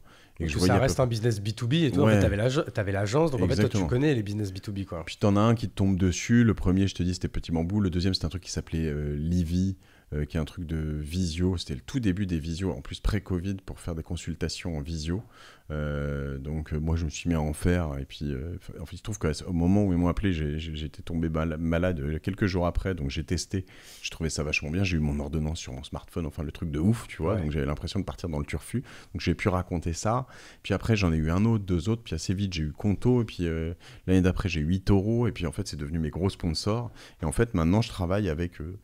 j'essaye de travailler avec le moins de sponsors possible sur des durées les plus longues possibles. L'objectif, c'est aussi qu'on soit engagés l'un pour l'autre, parce que la problématique, sinon, c'est que je vais me retrouver avec un sponsor et puis son concurrent et puis son concurrent et ça marche pas. C'est-à-dire que ça peut marcher dans certains domaines, notamment dans les finances perso, c'est moins grave parce que tu peux investir dans plein d'endroits différents. Mais moi, je peux pas te dire, tu vois, un jour j'adore Samsung, qui est un de mes gros sponsors, et puis demain j'adore leur petit concurrent à la pomme, tu vois, parce que ça marche pas, tu vois. Je vais raconter mon truc et les gens vont se dire, mais ce mec est une girouette. Donc il faut faire des partenariats longs dans lesquels en fait c'est un vrai truc mutuel. C'est une aventure que tu partages, dans lequel eux te soutiennent autant que toi tu les soutiens. Et c'est pour ça que c'est un peu un mariage, tu vois. C'est un peu comme certains sportifs ou certains... voilà, tu peux pas dire j'adore ma Mercedes et puis arriver tous les jours à l'entraînement en Ferrari, tu vois. Ça marche pas. Ok, donc ça, je vois très bien. Donc en fait, là, après le milestone Petit Bambou, grosso modo, donc qui intervient du coup en 2018, là, en fait, moi, ce qui m'intéresse aussi, c'est que... donc à ce moment-là, tu es quand même toujours le CEO de Cosa Vostra, qui est ton activité principale. Je suppose, là, tu disais le deal peut-être avec toi-même, mais je suppose aussi peut-être le deal avec tes associés. Parce que c'est ça, en fait. Ça, moi, ce qui m'intéresse, et même si on se connaît, je pense que je t'ai jamais posé la question, mais au début, comment c'était vu de leur part, cette activité de podcast qui... je pense qu'en fait, par rapport au plaisir et à l'engouement que ça a pris, a dû te prendre, peut-être avant de te prendre du temps, a dû te prendre de plus en plus de charge mentale, etc. Comment ça a été vécu ça avec, du coup, parce que vous êtes 4 associés chez Cosa Vostra, comment ça a été pris de leur côté ça ? Écoute, on a toujours eu on va dire cet ADN avec énormément de transparence. On se dit tout. D'ailleurs, tu l'as vécu. Nous, on est associés dans certaines choses. Quand c'est bien, moi, je crois que je suis souvent le premier à le dire. Et puis, quand il y a des choses qui me dérangent, je le dis, mais avec zéro malveillance, en fait. Tu vois, je suis toujours à dire, bon, je pense que là-dessus, un tel, on devrait faire ça. Quand, je sais pas, nos amis, les Hormières, nous disent à la Villa Maria, sur la piscine, il y a telle règle. Moi, je leur dis, je pense qu'on devrait être plus cool sur la piscine. Mais à la fois, c'est Jérôme qui est le gérant et le responsable in fine. Et donc, quand il me dit, ouais, mais moi, ça me saoule parce que je suis le responsable légal de tout ça. Et j'ai pas envie que les gens puissent y venir le week-end et faire n'importe quoi avec leurs enfants parce que déjà, moralement, s'il y avait un problème, ça me ferait mal. Et puis, en plus, légalement, je suis engagé. Bon, je l'écoute, tu vois. En revanche, moi j'aimerais bien que ce soit plus YOLO, tu vois. Et c'est ok, c'est pas grave tout ça. Et donc on a toujours parlé comme ça avec mes associés. Et au début, ça me prenait pas tant de temps. Ça me prenait une demi-journée par semaine et c'était dans mon temps à moi. C'était des choses que je mettais en plus. Je bossais, je bosse toujours, mais je bossais comme un yinche, soir, week-end, etc. Donc après, à partir de ce moment-là, si tu mets 4 heures de plus dans ta semaine ou de moins, je veux dire, ça changeait pas grand-chose, 4-5 heures. À un moment, ça s'est mis à me prendre plus de temps, notamment quand ça a été sponsorisé. C'est quoi là, plutôt 2019 Ouais, 2018-2019, quand ça commence à prendre de l'importance et de la visibilité. Moi, je pense que c'est là que je t'ai connu, tu vois. Alors, même si, encore une fois, on peut raconter vite fait l'anecdote, on se connaissait sans se connaître, mais de beaucoup d'années avant, parce que moi, ma première boîte que j'ai montée, c'était du textile personnalisé pour les étudiants. Et toi, à la même époque, tu vendais des bracelets qui, selon la couleur, te disaient je suis dans une relation libre, marié. Je suis maqué, je suis célibataire, je suis en yinche. Enfin, je sais plus, il y avait plein de trucs comme ça. Et du coup, on avait fait un partenariat avec des assos étudiantes à l'époque. Et c'est vrai que quand j'ai vu le podcast, ton nom me disait quelque chose. Et après, quand... juste avant le Covid, il y a eu l'association pour la Villa Maria. Et là, que je voyais ton adresse mail, Mathieu Stéphanie, etc. J'ai fait des recherches et c'est là que j'ai vu Trop drôle. Qu'on se connaissait. Mais bref, je divague et je sais même plus ce que je disais juste avant. Tu vois, sur mes associés, en fait, à un moment, il y a eu deux choses. C'est que moi, je leur avais dit au début, par écrit, que c'était mon projet. C'était assez important pour moi de leur dire Génération Do It Yourself, c'est un truc très personnel, je le fais en plus de mon temps, etc., etc. Une fois que ça a commencé à monétiser, alors même si on n'a pas les mêmes niveaux de participation dans nos sociétés, on s'est toujours rémunéré de la même manière. Il y a toujours un split équitable sur les niveaux de rémunération. Et donc, comme on ne se verse jamais de dividendes parce qu'on réinvestit tout comme des buses, comme beaucoup d'entrepreneurs, et du coup, là, pour la première fois, il y avait un moment où j'ai commencé à avoir des sponsors. Et ça a fait aussi un petit, un petit shift, quoi. Est-ce que tu facturais sur une boîte perso ou sur Cosa Vostra ? Parce que je facturais sur une boîte perso, puisque c'était mon podcast et depuis le début, on s'était mis d'accord. Cependant, en même temps, j'ai lancé La Martingale qui lui appartient à Cosa Vostra. J'ai poussé mes associés à se lancer eux-mêmes. Il y en a 2 qui ont saisi la balle au bon. Laurent avec Le Panier, François avec Mediarama, qui sont 2 podcasts qui fonctionnent bien, qui se monétisent bien, qui sont référents sur le e-commerce, qui sont référents dans l'univers des médias. Donc tout le monde aussi a un peu gagné tout ça. Mais il se trouve quand même que, je veux dire, le cas de conscience, il était plutôt très personnel. C'est-à-dire qu'à un moment, c'est moi qui les ai rassemblés en 2013. C'était Cosa Vostra, l'émanation d'une société que j'avais créée en amont. Et j'avais un peu l'impression de les lâcher. Et c'est à ce moment-là où j'ai fait en 2019-2020, où j'ai fait un coaching. 2019, c'était avant les confinements. Et où en fait, j'ai réalisé que moi, je voulais faire plus de podcasts. C'est là où je m'éclatais. Et que j'avais plus d'impact pour Cosa Vostra en faisant plus de podcasts et plus d'audience qu'en faisant plus de rendez-vous clients, plus de prospection, plus de missions de conseil, plus de management. Il y a un petit teaser Cosa Vostra au début de ton podcast et également au début du podcast de Laurent et également aussi sur celui de François. Exactement. Et en fait, nous, on parle aussi de notre métier au quotidien, etc. dans tout ça. Donc, c'est plus comme ça qu'on est visible, qu'on crée de la confiance, parce que c'est aussi ça dans ce qu'on crée dans nos podcasts, c'est de l'authenticité, de la confiance, des gens qui viennent vers nous en se disant, bon, ces mecs-là, ils ont l'air sérieux, intelligents, sincères, sympathiques peut-être, c'est ce qu'on essaye au moins d'envoyer. Du coup, on récupère des collaborateurs qui viennent travailler avec nous, des gens smart qui viennent d'endroits où ils s'ennuient, des entreprises qui cherchent une agence parce qu'ils sont mal servis là où ils sont, et puis ça vient vers toi. Donc, les podcasts, ça a clairement été un moteur pour votre marque employeur et pour vos leads entrants, je suppose. Je suppose qu'aujourd'hui, je ne sais pas si vous arrivez à les traquer, ou si vous le faites ou si vous le faites pas, mais aujourd'hui, c'est quoi, combien de pourcentage de leads entrants arrivent du podcast? Il y a une année où on l'a bien traqué, on était à plus de 1000 sur un an. Donc tu vois, en B2B sur une agence qui à l'époque devait faire 4 ou 5 millions de chiffre d'affaires, c'était trop, c'était un problème. Mais vraiment. Et c'est possible, tu te rends compte que une strat d'inbound trop bien faite, elle n'aurait été pas trop bien faite en l'occurrence, elle était faite complètement à l'arrache, donc c'est faux ce que je viens de dire. 2020 ça, hein? Ouais, ça devait être 2020. Parce que je me rappelle d'avoir cette discussion avec toi au début où on parle sur Villa Maria. Ouais. Et en fait, ça nous tombait dessus, et qu'est-ce qui se passe quand tu fais ça? C'est que tu fais pas bien ton métier. Nous, on était sous-staffés pour recevoir ça. Donc en fait, il y a des gens à qui tu réponds pas, donc ils sont vénères parce qu'en fait, ils te contactent et puis toi, tu ne prends même pas la peine de leur répondre. Ça, c'est le pire, quoi. T'as fait le plus dur, les gens, ils te contactent, etc. Et après, c'est même pas que t'arrives même pas à les servir, c'est que tu ne leur réponds pas. Et en fait, il y a une forme de randomisation, il y a des gens qui te contactent, tu les vois pas, et en fait, c'est un gros truc, et puis un truc très aligné que tu aurais envie de faire. Il y en a... En fait, tu vois...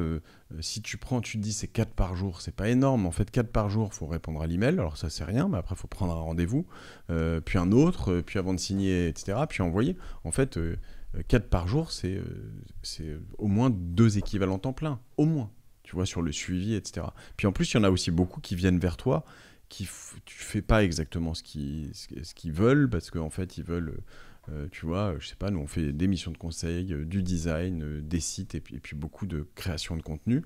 Et quand tu as des grandes marques qui arrivent vers nous, maintenant on sait bien les adresser. Avant on savait pas vraiment bien les adresser, donc ça on s'est transformé en grossissant. En revanche, ce qu'on savait pas faire, c'était ce par quoi on a commencé, le site d'un avocat ou d'un expert comptable, tu vois, qui veut te faire un site à 8 000 €, et ça on les envoie sur Squarespace ou sur Wix ou sur je ne sais quelle marque. Et avec des freelances, tu vois. Et donc, en fait, on a eu cette vraie problématique. Et pour revenir à ta question tu vois, de ma place dans tout ça, je leur ai vraiment dit à ce moment-là, après ce coaching, je me suis rendu compte que je les aiderais plus en sortant. Et c'est là où j'ai proposé à mes associés, et à Laurent qui a aussi levé la main, de donner mon titre de CEO. Je suis plus CEO de Cosa Vostra depuis plus de 3 ans maintenant, depuis 2020. J'en suis le président, je reste l'actionnaire de référence, et c'est pas moi qui est pilote, quoi. Ouais, parce qu'encore une fois, CEO plus qu'un titre, c'est une fiche de poste. Ouais. Sauf que toi, en fait, du coup, tu étais à un moment de ta vie où tu pouvais plus remplir cette fiche de poste parce qu'en fait, une grosse partie de ton esprit, de ton cerveau et de ton envie, et en fait, était sur les podcasts. Exactement. Je pouvais te dire, je voulais plus remplir. J'ai mon associé qui voulait la prendre, c'était une chance, et pour lui et pour moi. Et donc, en revanche, ça ne veut pas dire que j'ai quitté Cosa Vostra. Déjà, j'en suis le président, mais en plus, je suis facturé par Cosa Vostra chez des clients qui me demandent. Et voilà, et donc, j'ai plus d'impact qu'avant. Laurent est meilleur que moi sur 1 million de trucs. Moi, je suis assez créatif. J'ai des fortes convictions, donc il y a des clients sur des missions ou des projets qu'ils ont qui peuvent valoir plusieurs centaines de milliers ou plusieurs millions d'euros. D'avoir quelqu'un comme moi qui débarque et qui écoute et qui pose plein de questions et qui dit bah moi je pense que ça vous devriez pas le faire, ça peut te faire économiser beaucoup d'argent. Ou dans d'autres cas dire bah peut-être que vous pourriez aller là, il y a tel truc ou je connais un tel. Bon bah tout ça c'est des choses sur lesquelles je suis fort, j'ai énormément d'impact et je m'éclate. Donc c'est cool, tu vois. Et donc, faut juste à un moment être honnête avec soi-même. Je te parlais tout à l'heure de s'enfermer dans des jobs, tu vois, toute la vie. Il y a aussi des gens, des entrepreneurs, et je pense que toi, tu es assez fort là-dessus, mais qui s'enferment dans leur boîte. Pardon, tu es assez fort pour pas le faire.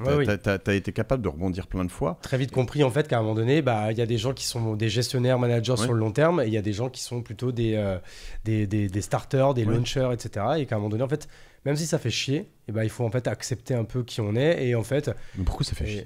En fait, c'est parce qu'au début, peut-être on se fantasme en fait une place. Par exemple, moi, je me suis longtemps au début de ma carrière fantasmé en tant que CEO de start-up qui va aller lever des dizaines de millions d'euros, qui fera un exit à plusieurs dizaines de millions d'euros. Et en fait, à un moment donné, je me suis dit, déjà, moi, j'ai pas envie de rester 10 ans sur le même projet. Tu vois, juste avant toi, j'ai discuté, j'ai reçu dans le podcast, du coup, mon associé Olivier de Kimono, qui, du coup, on va bientôt fêter les 7 ans de Kimono. Et lui, ça fait 7 ans qu'il est corps et âme, full-time, etc. sur un projet. Donc, il pourrait être un peu aux antipodes de moi, même si on a beaucoup de points communs.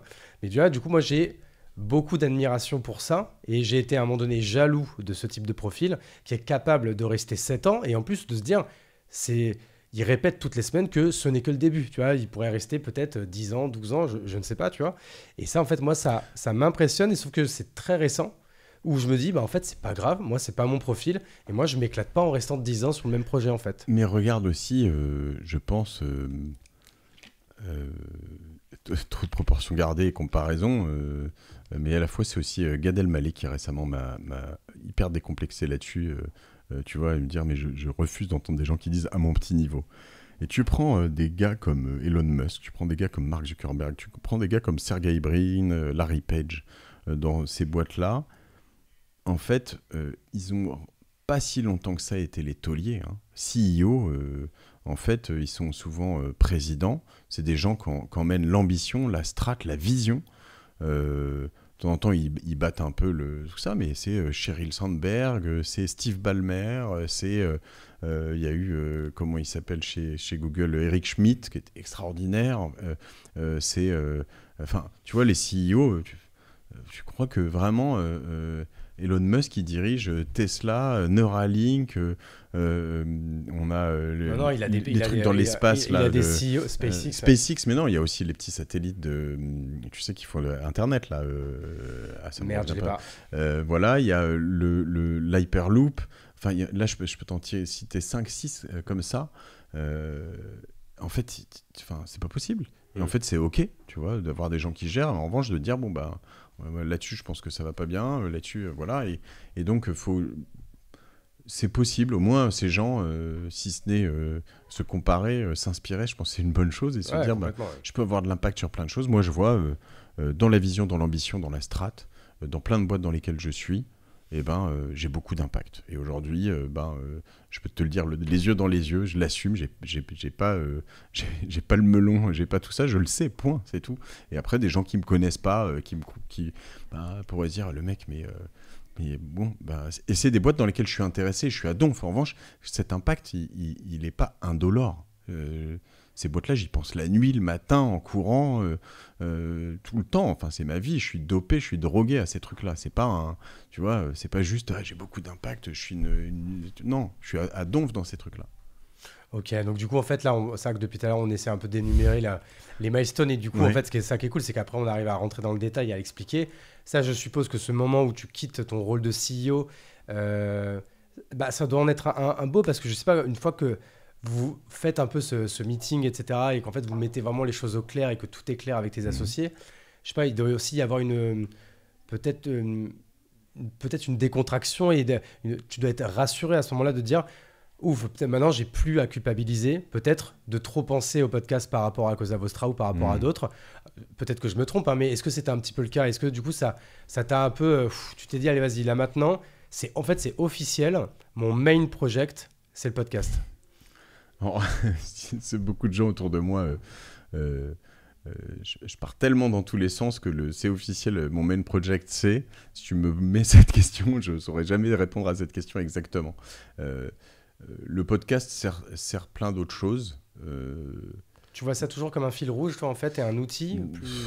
Non, mais c'est une passion, c'est un Hmm. truc qui me brûle de l'intérieur, quoi. C'est le truc qui m'anime, qui me fait rêver, etc. Mais tout comme les boîtes que j'ai créées après, tout comme l'autre podcast que j'ai créé, tu vois, jamais un jour j'arrive, je me dis, aujourd'hui j'enregistre la martingale, tu vois, je me sens obligé de rien. Quand je suis obligé d'un truc, c'est au moins ce que ça m'a appris. Je le revends, je l'arrête, je le refile, enfin, tu vois. Et Ouais. donc, voilà, c'est vrai qu'il y a un drive là-dessus, mais ça, en fait, ça, pour l'instant, c'est un moyen aussi, tu vois. C'est un moyen là, on va faire des trucs, on va enregistrer des choses avec une grande chaîne de télé, on va, je viens de faire plein de films avec Samsung, des trucs super beaux, très chouettes, etc., sur lesquels on peut se projeter. Je lance une masterclass avec l'EDEC, tu vois, pour apprendre aux gens à entreprendre. Donc, en fait, je me suis plutôt mis dans cette approche de mission. Qu'est-ce que je veux faire euh, plutôt que de quel est mon principal, voilà, tout mon principal drive au quotidien, Génération It Yourself, Cosa Vostra, etc. Donc je picore un peu là-dessus, ils viennent me chercher un peu là-dessus, sur Orso aussi, pas mal, pour En réfléchir fait, à tout t'aimes ça. bien, et moi je pense que je suis un petit peu comme ça aussi. En fait, j'aime bien être vu comme une caisse à outils, mais par contre, pour m'utiliser, il faut m'ouvrir. Donc, il faut venir Ouais, me chercher, en fait. exact. Et du coup, et moi, par exemple, des fois, il peut y avoir des tensions avec. En fait, quand tu es sur 5, 6, 7, 8 projets différents, parce que là, si je te demandais sur combien de projets tu es officiellement, même si c'est 1 heure dans la semaine ou même 1 heure dans ta tête à un moment donné, pareil, je pense que tu peux m'en citer quasiment une dizaine. Hein, tu vois, donc Mm. Villa Maria en est un, Orso Media en est un, Alvo.market dont on parlera tout à l'heure en est un, etc., etc. Et forcément, il peut toujours y avoir un peu de tension. Je vais pas utiliser le mot rancune, mais en fait, des fois, de gens Non. qui en fait, vont te reprocher de pas être assez hands-on dans tel projet ou quoi. Et ça, en fait, c'est pour ça que maintenant, c'est des choses que je mets au clair directement. C'est de dire, moi, en fait, je n'ai pas de fiche de poste. C'est-à-dire que ne compte pas sur moi pour te dire, je vais passer X heures là-dessus. C'est-à-dire, je suis une caisse à outils, tu m'utilises pour ci, pour ci, pour ça. Par contre, quand je prends des engagements, je les tiens. Mais par contre, voilà, le reste du temps, je ne suis pas un 100% opérationnel dans la boîte, quoi. T'as complètement raison. Alors pour arriver là, il faut réussir à avoir s'être libéré d'un certain nombre de choses, déjà psychologiquement. Mm. Tu vois, moi, une des grosses inspirations, c'est Naval Ravikant qui disait, mais déjà, tu vois, je pense à 25 ans, il disait, moi, mon heure, c'est 1 500 euros. Et en fait, tu sais, il s'était vraiment libéré lui-même de ses barrières en disant, bah ouais, moi, je veux avoir plus d'impact, donc à un moment, je veux rentrer dans des choses comme ça. Et donc, moi, c'est vrai que quand tu me poses cette question sur tous les projets, je fais des trucs, mais tellement... c'est-à-dire que je déjeune littéralement dans la même journée, je déjeune avec un ministre et le soir, je fais des visites pour l'appart de 25 mètres carrés que mon locataire a rendu au-dessus de chez moi, tu vois. Ouais. Et je descends les 7 étages à pied, je les remonte à pied, etc. Je fais 21 étages x 8 pour faire les visites une par une, tu vois. Et puis ici, je vais ranger le lave-vaisselle, commander un toner pour le machin, même si on est bien staffé de plus en plus, mais tu as des moments, tu le vois, quand tu gères un bureau, il y en a un qui est malade, il y en a une qui est partie en vacances, puis tu te retrouves à juste faire la vaisselle, accueillir les gens. Et voilà, et donc c'est vrai que c'est... moi, ça me plaît, en fait, tout ça, bon, et j'aimerais que de temps en temps, la boîte à outils soit plus utile sur des trucs plus impactants, mais tout ça fait partie du deal. Est-ce que tu vis pas ce moment par moment où... parce que moi, je le vis, où en fait, c'est pas, j'allais dire, l'image est pas bonne, mais la boîte à outils est pas pleine, mais en tout cas, moi, je suis full, quoi. Tu vois, aujourd'hui, ceux qui m'ont demandé des choses depuis ce matin, je suis offline. En fait, ça m'arrive très souvent d'être offline 24, 48 heures parce que j'enregistre, parce que je fais d'autres choses et que je travaille autrement, tu vois. Et je considère que c'est pas toujours en répondant à mes mails que je suis le plus efficace. Et c'est là qu'en fait la métaphore en fait, de la boîte à outils en fait, elle est importante. C'est en fait de bien expliquer que voilà, la boîte à outils, si tu en as besoin, tu viens l'ouvrir. Mais si je dois filer la métaphore, c'est-à-dire, par contre, je veux dire, si tu as un clou à enfoncer, moi j'ai un marteau. Par contre, voilà, si jamais la caisse là elle est fermée pendant que tu arrives, bah, tu prends ton marteau à toi et tu l'enfonces, tu vois. C'est ça en fait, mais qui est très difficile en fait, parce que là je le dis encore une fois avec une métaphore, c'est de la théorie, etc. Ça paraît difficile, mais moi par exemple je sais que c'est l'un de mes gros sujets du moment que je veux régler pour en fait parce que c'est bien d'être sur plusieurs projets à la fois, mais ici c'est pour être partout et nulle part, c'est pas ce qu'on veut, et c'est ça en fait qui parfois est difficile, et que moi j'avoue que je suis en train de régler ça depuis 1 an, parce que ça fait 1 an que j'itère sur plein de choses, que je saisis beaucoup d'opportunités, etc. Tu vois, par exemple, on pourrait dire, du coup c'était le pire moment pour lancer un podcast, tu vois, j'ai quand même été, il y a 2 semaines, je suis allé du mardi au vendredi, j'étais sur Paris, à dormir sur le canapé de l'un de mes meilleurs potes, Nessim, que j'embrasse, mais du coup, en fait, à faire 0 meeting, à être zéro, pas du tout là avec les équipes, et d'être en fait, dire, là, pendant 5 jours, j'étais full podcast parce que j'ai tout mis au même moment. Et entre toutes les boîtes que tu as vendues, achetées, et créé, toi, tu fais quoi aujourd'hui? C'est quoi ton job, du coup, au-delà de podcasteur? Moi, du coup, aujourd'hui, justement, ma vie, moi, elle est séparée quand même en 2. Ouais. J'ai en fait le startup studio, alors que startup même plutôt agency studio. Ouais. Tu vois, par exemple, ça fait partie des choses sur lesquelles je vais communiquer. C'est que pendant 1 an, j'ai itéré en mode je vais faire un startup studio. Ma star infinie, moi, ça s'appelle Thibaut Elzière, que tu connais très bien, que tu as déjà reçu. Le podcast dans lequel il est venu chez toi, je pense que je l'ai déjà écouté 3 fois. Donc en plus, x2, parce qu'il est passé 2 fois, je crois, chez toi. Tout à fait. Donc en plus, pour voir un peu les évolutions et tout. Et en fait, je me suis un peu menti à moi-même pendant 1 an, en fait, en me disant, je vais faire ce modèle-là. Mais en fait, moi, la tech, le logiciel, le SaaS, je le comprends, je sais le faire, je comprends ce que c'est de monter un produit, je connais toutes les étapes, etc. dans la théorie. Dans la pratique, c'est beaucoup plus dur. C'est des cycles qui sont beaucoup plus longs. En fait, voilà, il faut savoir ça. C'est que demain, tu montes un startup studio. Potentiellement, tu gagnes pas un rond pendant minimum 6 ans, voire 7 ans, voire plus. Avant la vente de la première boîte. Ouais. Alors qu'en plus, moi, je me brande comme un mec qui a monté 6 boîtes à plus d'1 million dès la première année, etc. Et ces 6 boîtes, qu'est-ce qu'elles ont en commun, à part le textile? C'est que c'est des agences B2B. Donc en fait, je sais que c'est ma force et je dis que je monte un startup studio parce que ça, c'est ma force. Mais j'ai voulu aller sur un truc qui est... En fait, je ne vais même pas utiliser le mot trop haut ou quoi. C'est juste qu'en fait, ce n'est pas ma compétence première. Et pour faire ça, il faut être hyper honnête. Alors tu vois, ça m'a pris 1 an pour m'en rendre compte. Et en fait, pendant 1 an, en fait, je me suis rendu compte que les sujets sur lesquels je préférais aller, c'était des sujets d'agence, toujours sur la créateur économie. Donc ça, au moins, cette chose que j'ai bien compris, c'est que c'est ce domaine-là qui m'intéresse. Et en fait, les 2 produits, services qu'on a montés et qui, en fait, marchent le mieux, là, au bout de même pas 1 an, en fait, c'est 2 agences. Et en fait, même si, du coup, on peut parler vite fait du business model des agences, c'est que tu fais une agence qui fait full croissance, qui fait très vite 1 million d'euros, 1,5 million, voire 2 millions d'euros, etc. Et avec vraiment un main focus sur la rentabilité et avec un EBITDA élevé, au bout de 2-3 ans, tu peux les revendre. Il y a un marché pour ça.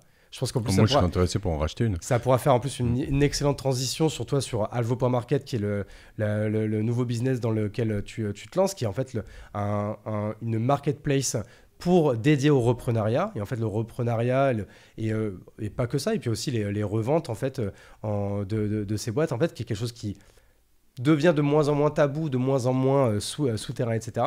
Et donc, en fait, aujourd'hui, tu as une agence, au bout de 2-3 ans, qui fait un beau chiffre d'affaires, qui fait un EBITDA de 50 000, 100 000, 200 000 euros. Tu peux très vite le revendre.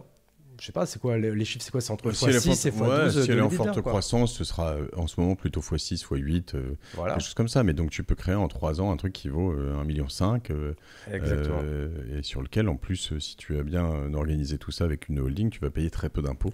Et voilà. Et du coup, ma nouvelle vision sur la Chapelle 2.0, c'est qu'on va être un agency studio, on va monter 1, 2 ou 3 agences tous les ans avec notre core team en interne, avec des gens qu'on viendra aussi chercher en externe pour être full focus dessus. Avec des parts dans la boîte. Évidemment, pour qu'ils soient vraiment skin in the game à fond la caisse. Ils seront même sûrement majoritaires, même au moins plus de 50%.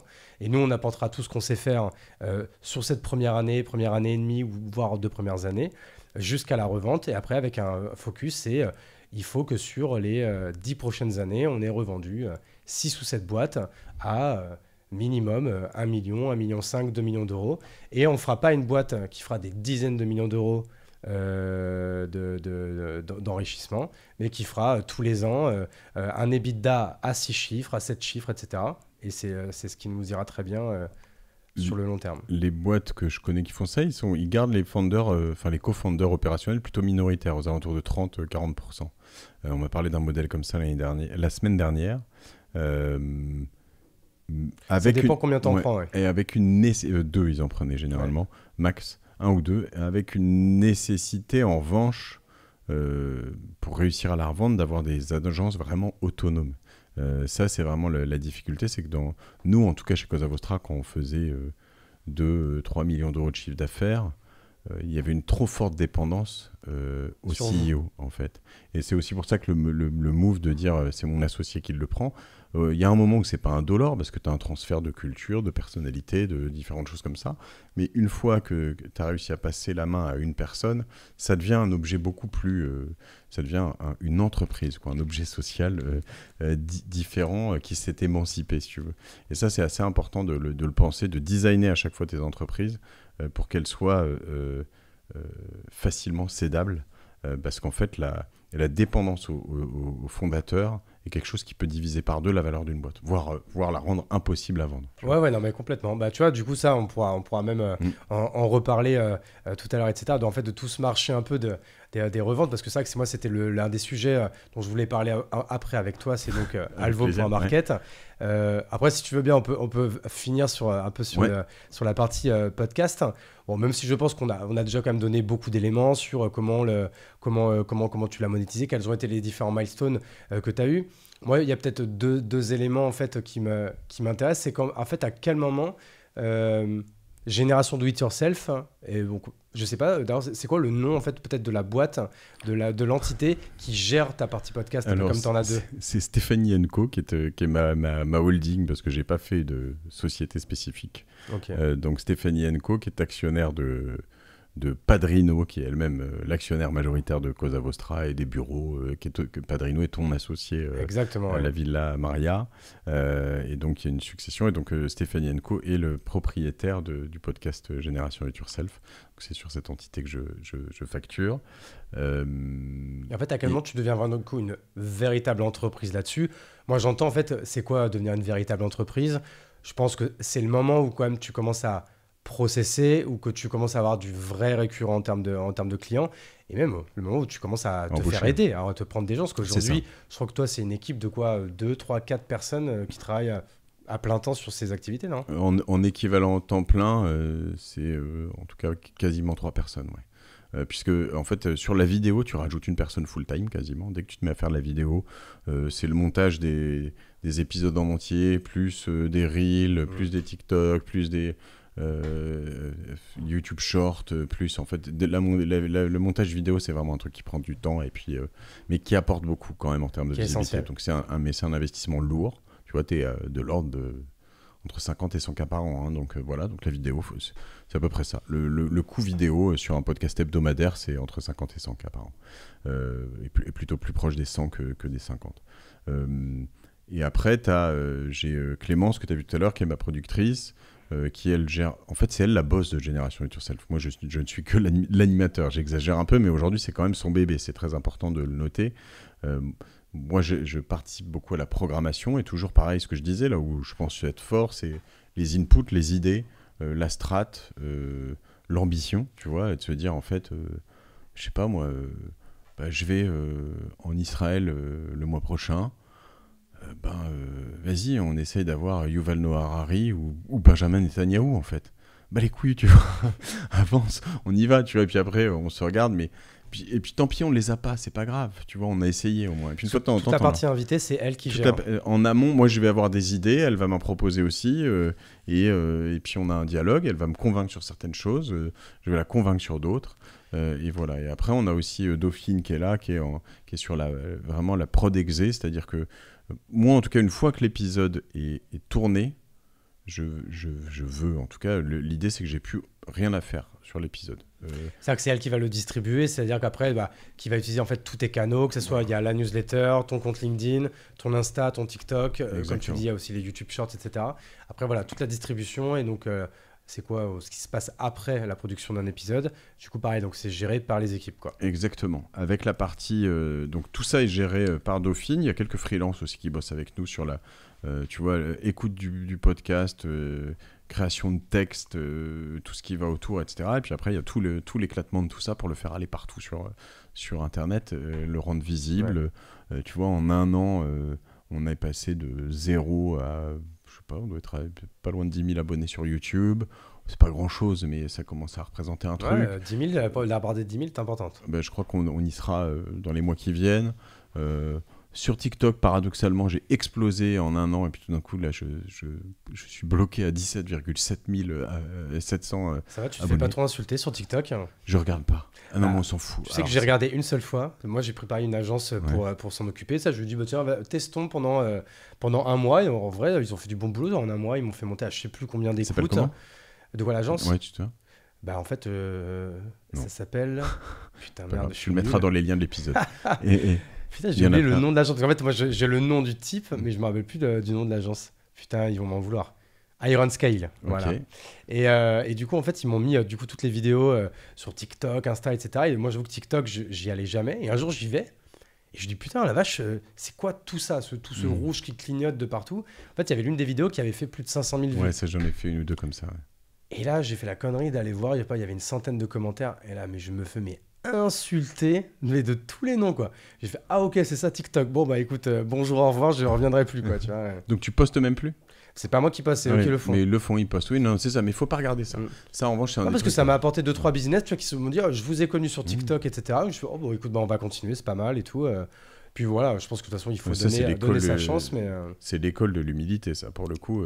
Le gain en visibilité d'un coup comme ça, c'est l'angoisse de temps en temps. Mais en fait, faut pas angoisser là-dessus. Non, mais après, moi, j'angoisse pas. Mais moi, j'avoue que je passe mais en fait, moi, je passe pas tellement de temps que ça sur les réseaux sociaux. C'est vrai que c'est un peu cynique, alors que c'est quand même un truc qui nous fait vivre aujourd'hui. Quand même, c'est parce que si on fait des choses et qu'on arrive en fait à aussi bien les launcher et les distribuer, c'est parce que en fait, on a ces canaux et cette audience. C'est aussi. un truc qui te tue aussi, Hugo. Les réseaux sociaux. Moi, je déteste. Non, mais faut pas le regretter. C'est-à-dire que moi, je crache pas dans la soupe. Voilà. J'aime les réseaux sociaux quand ils sont bien faits, que et que tu suis les bons comptes et que tu les as bien set-up pour pas passer ta journée à regarder des mecs qui font des plats, des meufs en string ou des Ferrari qui font des dérapages, tu vois.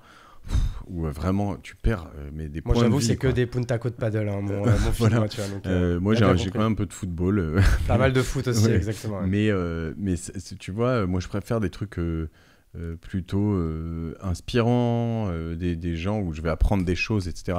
Donc, mais sinon, sur le reste, en fait, c'est rien de plus que de la bouillie pour ton cerveau dans lequel en fait tu vois on se moquait des gens qui étaient collés à leur télé comme ça avachis dans leur canapé.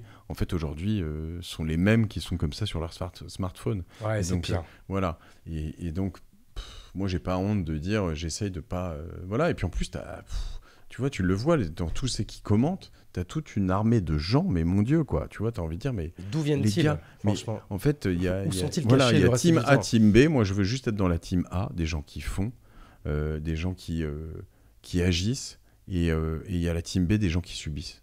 Et en fait, tu vois, si tu commandes cette vidéo, moi je pense que tu es dans l'actu MB qui subit et tu peux m'insulter autant que tu veux.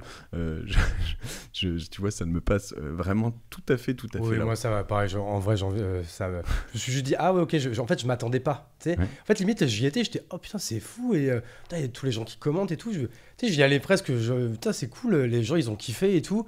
Là, je dis, putain, en fait, ils ont. Enfin, en fait, je pense que si, parce que la plupart des gens qui ont vu, qui ont liké, ils ont kiffé. Mais ceux qui commentent, en fait, c'est pour. Bon, Oui. bref, c'est pour être dans la haine. Bon, après, bref, c'est pas très grave. Bon, pour revenir à ce que je disais, donc du coup, il y a ce moment où ça devient du coup une véritable entreprise. Ouais.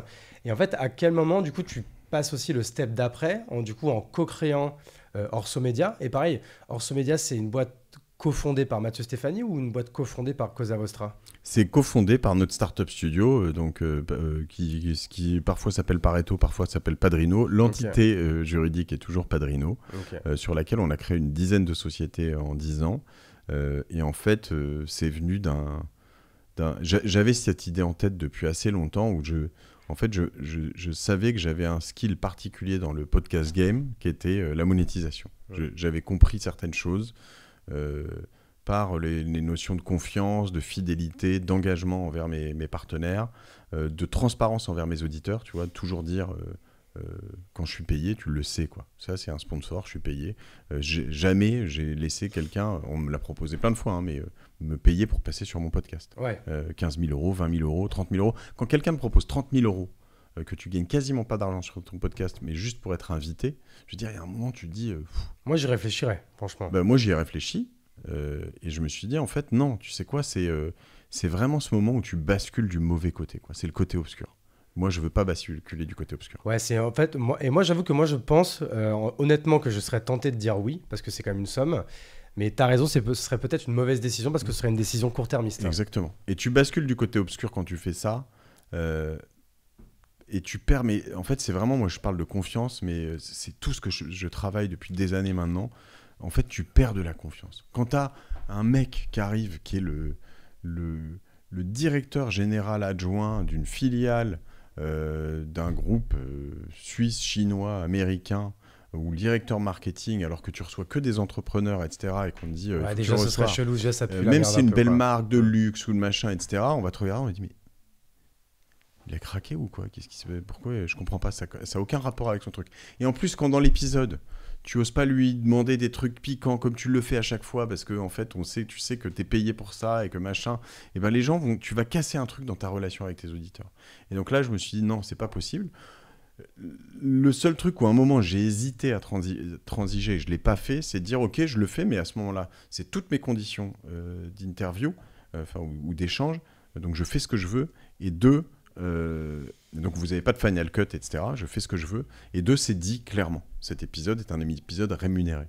Et en fait, je me suis vu après, si j'allais proposer ça, dire à mes auditeurs, cet épisode est un épisode rémunéré, j'avais l'impression d'être un vendu. Ouais, moi j'avoue que je pense que je l'écouterais pas. Bah oui. Vois, ouais. Donc en fait, ça marche pas et t'as pas envie. Donc j'ai fait d'autres choses, c'est que j'ai fait un truc, j'ai une marque à un moment qui m'a approché pour faire ce genre de choses. Je leur ai dit non, moi ce que je peux faire, ça s'appelle Hiscox, c'est des assurances pour entreprises. Je leur ai dit moi ce que je peux vous proposer, c'est un format différent.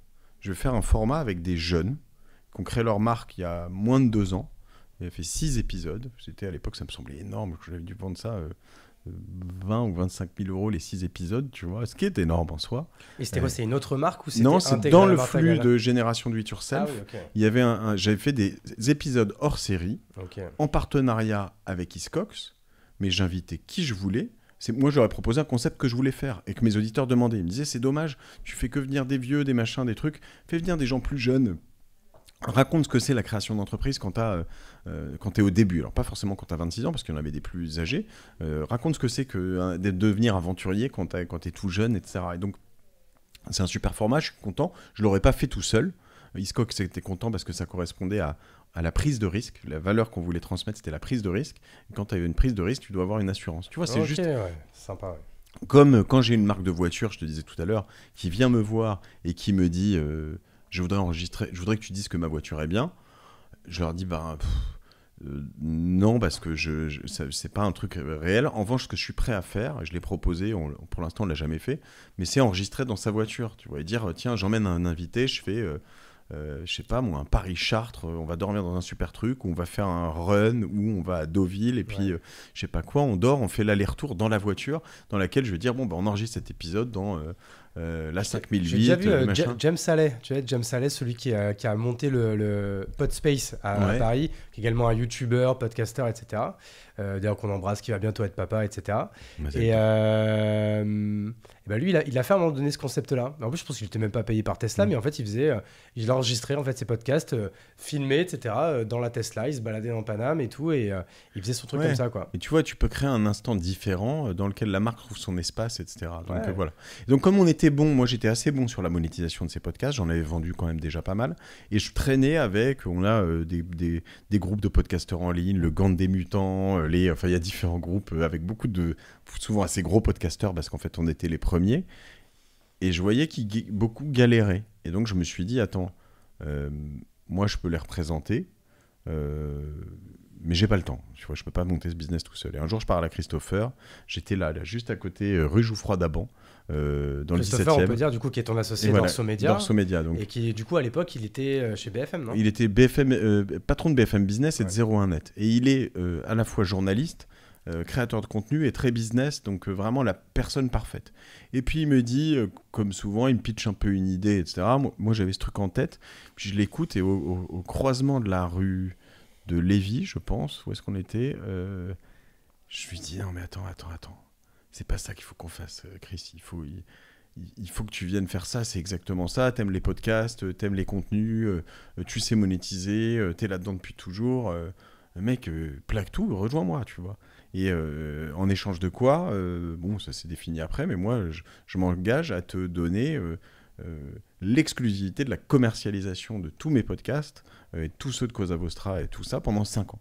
Donc, t'as quand même... Donc, tous les sponsors qu'on entend sur Génération Do It Yourself, etc., ça passe par Orso Media. Exactement. Qui prend son cut. Dès que tu me contactes pour me sponsoriser, je te renvoie vers Orso Media. Ça veut pas dire que je te parle pas, tu vois, tout à l'heure, Iron Man, on leur parlait. Moi, je suis content d'essayer de comprendre comment on peut faire des trucs cool. Et c'est pour ça que Christopher était là dans le call. Exactement. Okay. Et donc, après, on a recruté Thomas Lombert, qui était le directeur, le Sales Europe, Middle East, Africa de Dailymotion, donc gros dos, et puis toute une équipe de gens super bien. Et l'idée avec Orso, c'est de se dire, ok, on a des problématiques où tu as pas mal de podcasteurs qui savent pas monétiser du tout, c'est pas leur métier en fait. Tu vois, ils savent pas faire de business, ils ont pas envie en fait. Eux, ils veulent produire du contenu. Toi, tu sais faire parce que c'est ton job, tu es entrepreneur. Moi, je sais faire parce que c'est mon job, je suis entrepreneur. Mais les gens sont des créateurs de contenu et ils veulent continuer à faire ça. Ils s'éclatent que là-dedans et voilà. Et donc, du coup, on s'est dit... Et moi, j'ai une autre problématique, c'est que j'avais des sponsors comme Conto, comme Square, comme Squarespace qui venaient me voir et je leur donnais pas assez. Enfin, tu vois, j'étais au max, tu vois, je leur donnais, ils prenaient un mois, mais ils voulaient plus, ils voulaient d'autres. En fait, ils auraient voulu avoir du coup d'autres podcasts. Voilà, ils voulaient un plus gros reach. Et donc, tu vas leur dire, bah ok, moi, je peux te donner un reach sur 25 podcasts désormais, certains qui sont sur les finances perso, d'autres qui sont sur un côté plus inspirationnel, d'autres qui sont sur le futur du travail, d'autres qui sont sur un truc plus large, etc., etc. Le sport, voilà. Et donc, aujourd'hui, on représente 25 podcasts, une partie qui sont des podcasts Cosa Vostra, une partie qui est le mien, d'autres qui sont produits eux-mêmes par Orso Media. Donc vous en avez au moins 4 ou 5 là, déjà, qui sont produits par Orso, qui appartiennent à Orso. Et voilà, et ça, c'est un modèle inspiré de ce qu'on appelle les multi-channel networks. C'était Norman, Cyprien, Squeezie qui faisait ça, qui avait revendu ça à Webedia. Ouais, et une tonne, c'était quoi? Comment elle s'appelait? Misty? Non, comment elle s'appelait cette boîte? Merde, elle avait un nom. Il y avait... C'était pas Talent Web? Talent Web, ouais, qui est devenu encore autre chose. Et oui, en effet, ça a été vendu 20 millions, puis 60. Et donc voilà. Ce jour-là, les gars. Ouais. Nous, l'idée, c'est de dire on a cette connaissance, on sait faire tout ça. Et puis aujourd'hui, on fait pas que des podcasteurs, puisqu'on vend d'autres OP, on vend des OP en live, on vend des OP potentiellement sur YouTube, en vidéo. Enfin, on a une compétence, on crée des masterclass. C'est des business, tu vois. En deuxième année pleine, on va passer les 2 millions de chiffre d'affaires. Donc, c'est important. Et moi, tu vois, je pouvais apporter là-dedans un chiffre d'affaires sur juste mes 2 podcasts déjà supérieur à 500 000 €, tu vois. Donc, tu peux kickstarter un business comme ça. Parce que du coup, alors, tu disais là sur donc toi, tes 2 podcasts, Génération Do It Yourself et du coup, et La Martingale. La Martingale, pareil, qui est une marque qui t'appartient. Qui appartient à Cosa Vostra. Ouais. Là, qui appartient à Cosa Vostra. Qui appartient à 50%. Voilà. Et donc, par exemple, si on parle que de génération de it yourself, je ne sais pas si tu l'as déjà donné le chiffre. C'est quoi le chiffre d'affaires et la rentabilité que tu fais annuellement là-dessus? Hors commission d'Orso Média, ça doit être entre 6 et 700, entre 6 et 800 000 euros. Je n'ai pas le chiffre. Ça monte tout le temps, en fait, quoi. Donc, c'est à peu près ça. Aujourd'hui, toi, si on parle de ce que tu gagnes, donc du coup, ce que tu gagnes pour ton lifestyle et ce que tu gagnes pour le réinvestir, c'est le podcast aujourd'hui qui est le plus rémunérateur pour toi dans ta vie ou c'est Oui, probablement. Oui, très probablement. Okay. Je gagne 0 sur la martingale, puisque tout va à Cosa Vostra. Et puis bon, moi, j'ai des émoluments de Cosa Vostra. Je suis un consultant, un travailleur non salarié de Cosa Vostra depuis toujours. Et après, ce qui est important, ce qui est intéressant aussi, c'est que je suis un contributeur net positif de Cosa Vostra. C'est-à-dire que rien que sur la martingale, je fais gagner plus à Cosa Vostra que ce que je ne coûte à Cosa Vostra. Tu vois ce que je veux dire? Donc ça aussi, c'est une fierté parce que je ne suis pas un boulet pour l'agence, au contraire, sans compter du reste que je peux faire. Et après, en effet, l'essentiel de mes revenus vient de Génération It Yourself, avec une problématique qui est la mienne. Je peux supposer qu'on a beaucoup de points communs, toi et moi, c'est que je suis toujours à la dèche parce que je passe ma vie à tout investir. Donc là, je viens de rentrer dans un fonds d'investissement sur lequel je me suis engagé sur un montant qui pour moi est assez astronomique et que je vais devoir payer dans l'année prochaine, dans l'année qui suit, à peu près en raclant les fonds de tir noir tous les mois qui viennent. Ouais, c'est aussi un peu l'histoire de ma vie. Et d'ailleurs, des fois, c'est un peu fatigant quand même. Tu vois, c'est un peu fatigant de dire, bon voilà, normalement, je devrais être tranquille. Et en fait, dès que je suis tranquille, c'est comme si je voulais me remettre dos au mur. La fuite en avant. Et en fait, je pense que des fois, c'est un psychologue pourrait faire son beurre là-dessus. Hein. Un psychanalyste, là, c'est du régal. Ça cache quelque chose quand même. Tu n'as pas envie d'être tranquille, en fait. Du coup, même ma femme ne comprend pas, etc. Mais en fait, j'avoue que dès que ça va bien, je sais pas, il faut que je me remette en risque, en fait. Comme s'il y avait que comme ça qu'on vivait bien. Et à contrario, je vais parfois m'en plaindre. Je veux dire... c'est dur quand même, là je fais les fonds de tiroir. Non, mais c'est un je enfer, sais pas comment je vais faire le mois d'après et tout. Et donc tu peux pas t'en plaindre parce qu'en plus, ce qui est paradoxal, c'est que en fait, alors, je sais pas si c'est vulgaire de passer à parler de ça d'ailleurs, mais peu importe, au moins très transparent. T'as un patrimoine en construction, tu vois, tu peux te dire, en fait, les gens se disent, mais les mecs, ils fanfaronnent, la Villa Maria, leur boîte, leur machin, leur truc. Bah ouais, certes, mais à la fin du mois, tout ça, c'est pas liquide. Comment tu vas payer ton machin. Et en fait, mais ça ne finit jamais. Mais c'est assez intéressant aussi, c'est que je pense que paradoxalement, si on en parle aussi librement, toi et moi ici, et qu'on le vit comme ça, c'est qu'on fait pas ça. Enfin, tu vois, beaucoup de gens vont t'entendre et vont dire, ouais, les mecs ils disent ils font pas ça pour l'argent, mais c'est que des mythos, etc. Si on faisait ça pour l'argent, on aurait besoin d'avoir de cash à la fin du mois. On aurait besoin de se payer cette belle voiture, ce beau truc, ces vacances de ouf, etc. Alors, je suis pas à plaindre, hein, ni au niveau voiture, ni au niveau vacances, ni au niveau machin. Mais en l'occurrence, non, je roule pas en Ferrari. Je suis très loin de pouvoir m'en payer une. Non, j'ai pas de montre à 50 000 balles. Non, j'ai pas de... Voilà. T'en as qu'une d'ailleurs aujourd'hui. Non, je l'ai enlevée, l'autre, elle est là. mais voilà, j'ai une belle montre, j'ai un bon truc, mais en fait, je dépense pas dans ces trucs-là, en fait, je m'en fous, ça me rend pas heureux. C'est pas tout ça qui me rend heureux. Ce qui me rend heureux, c'est l'aventure avec Christopher, Thomas. Ce qui me rend heureux, c'est l'aventure avec Laurent, François ici. Tu vois comme on s'éclate avec Clémence, ma productrice, quand elle arrive tout à l'heure. En fait, moi, je gaulerie, je m'éclate, je m'épanouis, tu vois. Et c'est pas l'argent qui me paye ça, c'est les gens. Ben ouais, j'avoue que je te rejoins un peu là-dessus, même si encore une fois, l'argent, on pourra jamais cracher dessus, parce que du coup, c'est le meilleur moyen.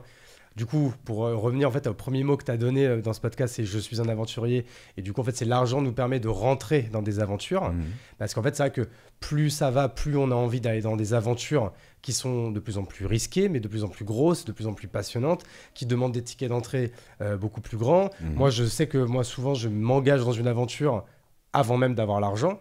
Et du coup, après, une fois que tu es signé, en fait, tu n'as pas le choix. En fait. Exactement. Et c'est là que tu te rends compte de ce que c'est fou, de ce que tu es capable de faire quand tu es dos au mur. Tu vois, moi, on parlait tout à l'heure du nouveau projet IMO que je fais avec mes amis Stéphane et Alex, deux cofondateurs de Tudigo, où là, on achète une maison de la même taille, voire plus grande que la Villa Maria dans le centre-ville de Bordeaux, et sans rentrer dans les détails des chiffres, etc., où moi-même, il faut que je trouve 50 000 euros que je n'ai pas pour l'apport. On pourrait dire, ça va, 50 000 euros, pour certains, c'est pas grand-chose, pour d'autres, c'est beaucoup, etc.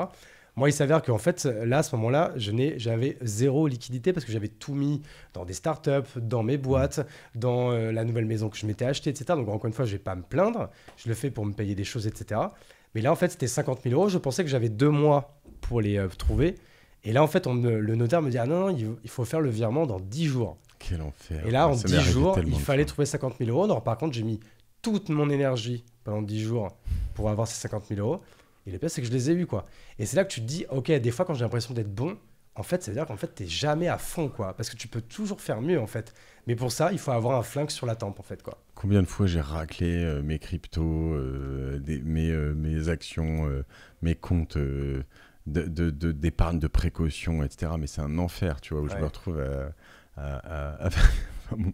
Mais, et tu sais que tu parlais de Thibaut Elzière, je vais trahir un truc qu'il m'a dit récemment, mais qui a, je pense, un patrimoine bien 100 fois supérieur au nôtre ou 10 fois, j'en sais Sûrement l'un rien. des plus gros BA d'Europe. Et voilà, qui est un type extraordinaire. Il me disait l'autre jour, mais mec, t'as pas idée quand je lui disais tu devrais investir dans tel truc parce que c'est vraiment une bombe. C'était vraiment une bombe. C'est un fond de Michael Benabou. Et je lui dis tu devrais vraiment regarder ça parce que ce qu'ils sont en train de créer, c'est une bombe. Il me dit, mec, t'as pas idée, en fait, j'ai 20 000 euros au total sur mes comptes en cash dispo. Tu vois. La liquidité disponible, en fait, c'est un vrai sujet, en fait. Oui. Et ça d'ailleurs, quelqu'un peut-être devrait trouver une boîte là-dessus ou quoi, parce que ça, tu peux avoir 2 millions de patrimoine, 3 millions, 4 millions en patrimoine immobilier, la même chose en equity dans des boîtes, alors là, c'est encore moins palpable ou quoi. Mais en fait, tu peux avoir que dalle sur ton compte. Et moi, j'avoue que je le dis officiellement, je suis aujourd'hui quelqu'un qui a que dalle sur son compte. Je suis broke. Bah écoute, alors, welcome. ça va, on est en début de mois, donc du coup, je me suis payé. Mais sinon, en fait, j'ai pas grand-chose, quoi, tu vois. Et c'est toujours un peu la guerre. Mais en fait, ça me dérange pas.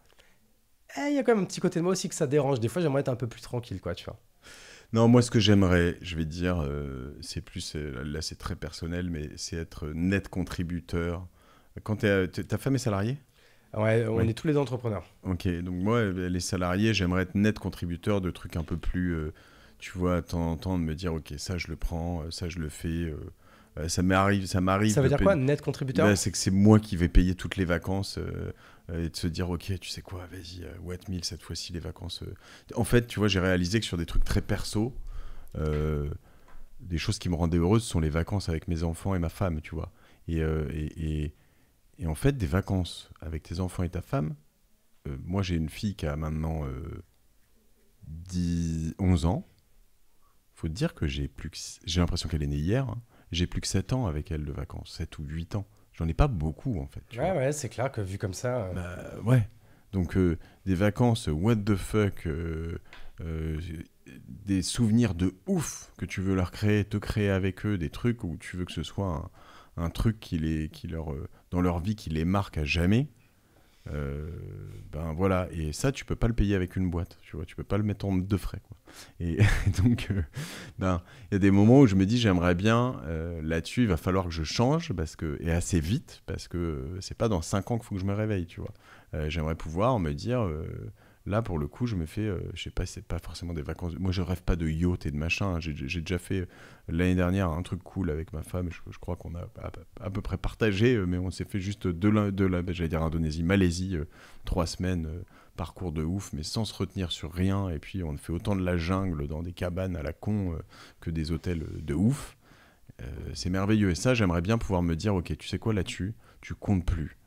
Ça c'est pour moi une règle de vie, hein. C'est un objectif de vie, moi. En termes de matériel, moi pareil, hein, de toute façon je suis toujours habillé pareil, j'ai les t-shirts kimono, tu sais, les t-shirts kimono vierges qui coûtent moins de 5 balles, etc. Jeans Zara, tout ça et tout, bon bref. Par contre, c'est vrai que s'il y a un truc sur lequel je compte pas, c'est les vacances. Moi j'ai un budget vacances, en vrai j'ose même pas le dire en public, c'est indécent. mais par contre je dépense rien d'autre tout au long de l'année, quoi. Ouais. C'est les vacances et les expériences. Tout ce qui est pareil, les week-ends, la bouffe, etc. Là, pour le coup, il n'y a que là-dedans que je vais y aller à fond, quoi. Ouais, moi, j'aimerais, tu vois, quand je te dis tout ça, j'aimerais à un moment me dire, pas sur toute ma vie, pas après, etc. Mais là, avec toute ma famille, pourquoi pas même mes parents, tu vois, qui sont quand même assez vieux, qui vont mourir un jour. D'amener toute ma famille en vacances, etc. Ouais. Tu vois, moi, j'aimerais me dire, tu sais quoi, un life goal, ce serait 50 000 balles par an, tu vois. Et je regarde pas, en fait. Tu fais tout, et puis s'il faut que mes parents soient bien installés, que je les colle en business, mais vas-y. Bon, le problème c'est que mon père voyage pas, ça le saoule, mais c'est pas eux que ça ferait kiffer, c'est moi. Mais ma mère ça la ferait kiffer. Mais tu vois, elle me dire en fait, tiens, je fais ça et puis je regarde rien en fait. Tu sais quoi, on s'en fout, les taxis, le machin, les trucs, en fait, dans tous les sens. Mais ça, pour en fait arriver à ce niveau-là, en fait, il faut. Là, t'es au stade 3 là. Bah, en fait, vraiment... il faut faire un exit de ma boule, quoi. Ouais. Mais le problème, c'est que, est-ce que quand tu fais un exit de ma boule, est-ce que du coup, des mecs comme toi ou moi, et bah du coup, voilà, est-ce qu'on va pas partir en fait, du coup, dans la Champions League de l'investissement, en fait, du coup, tu vois. Mais c'est là où tu vois.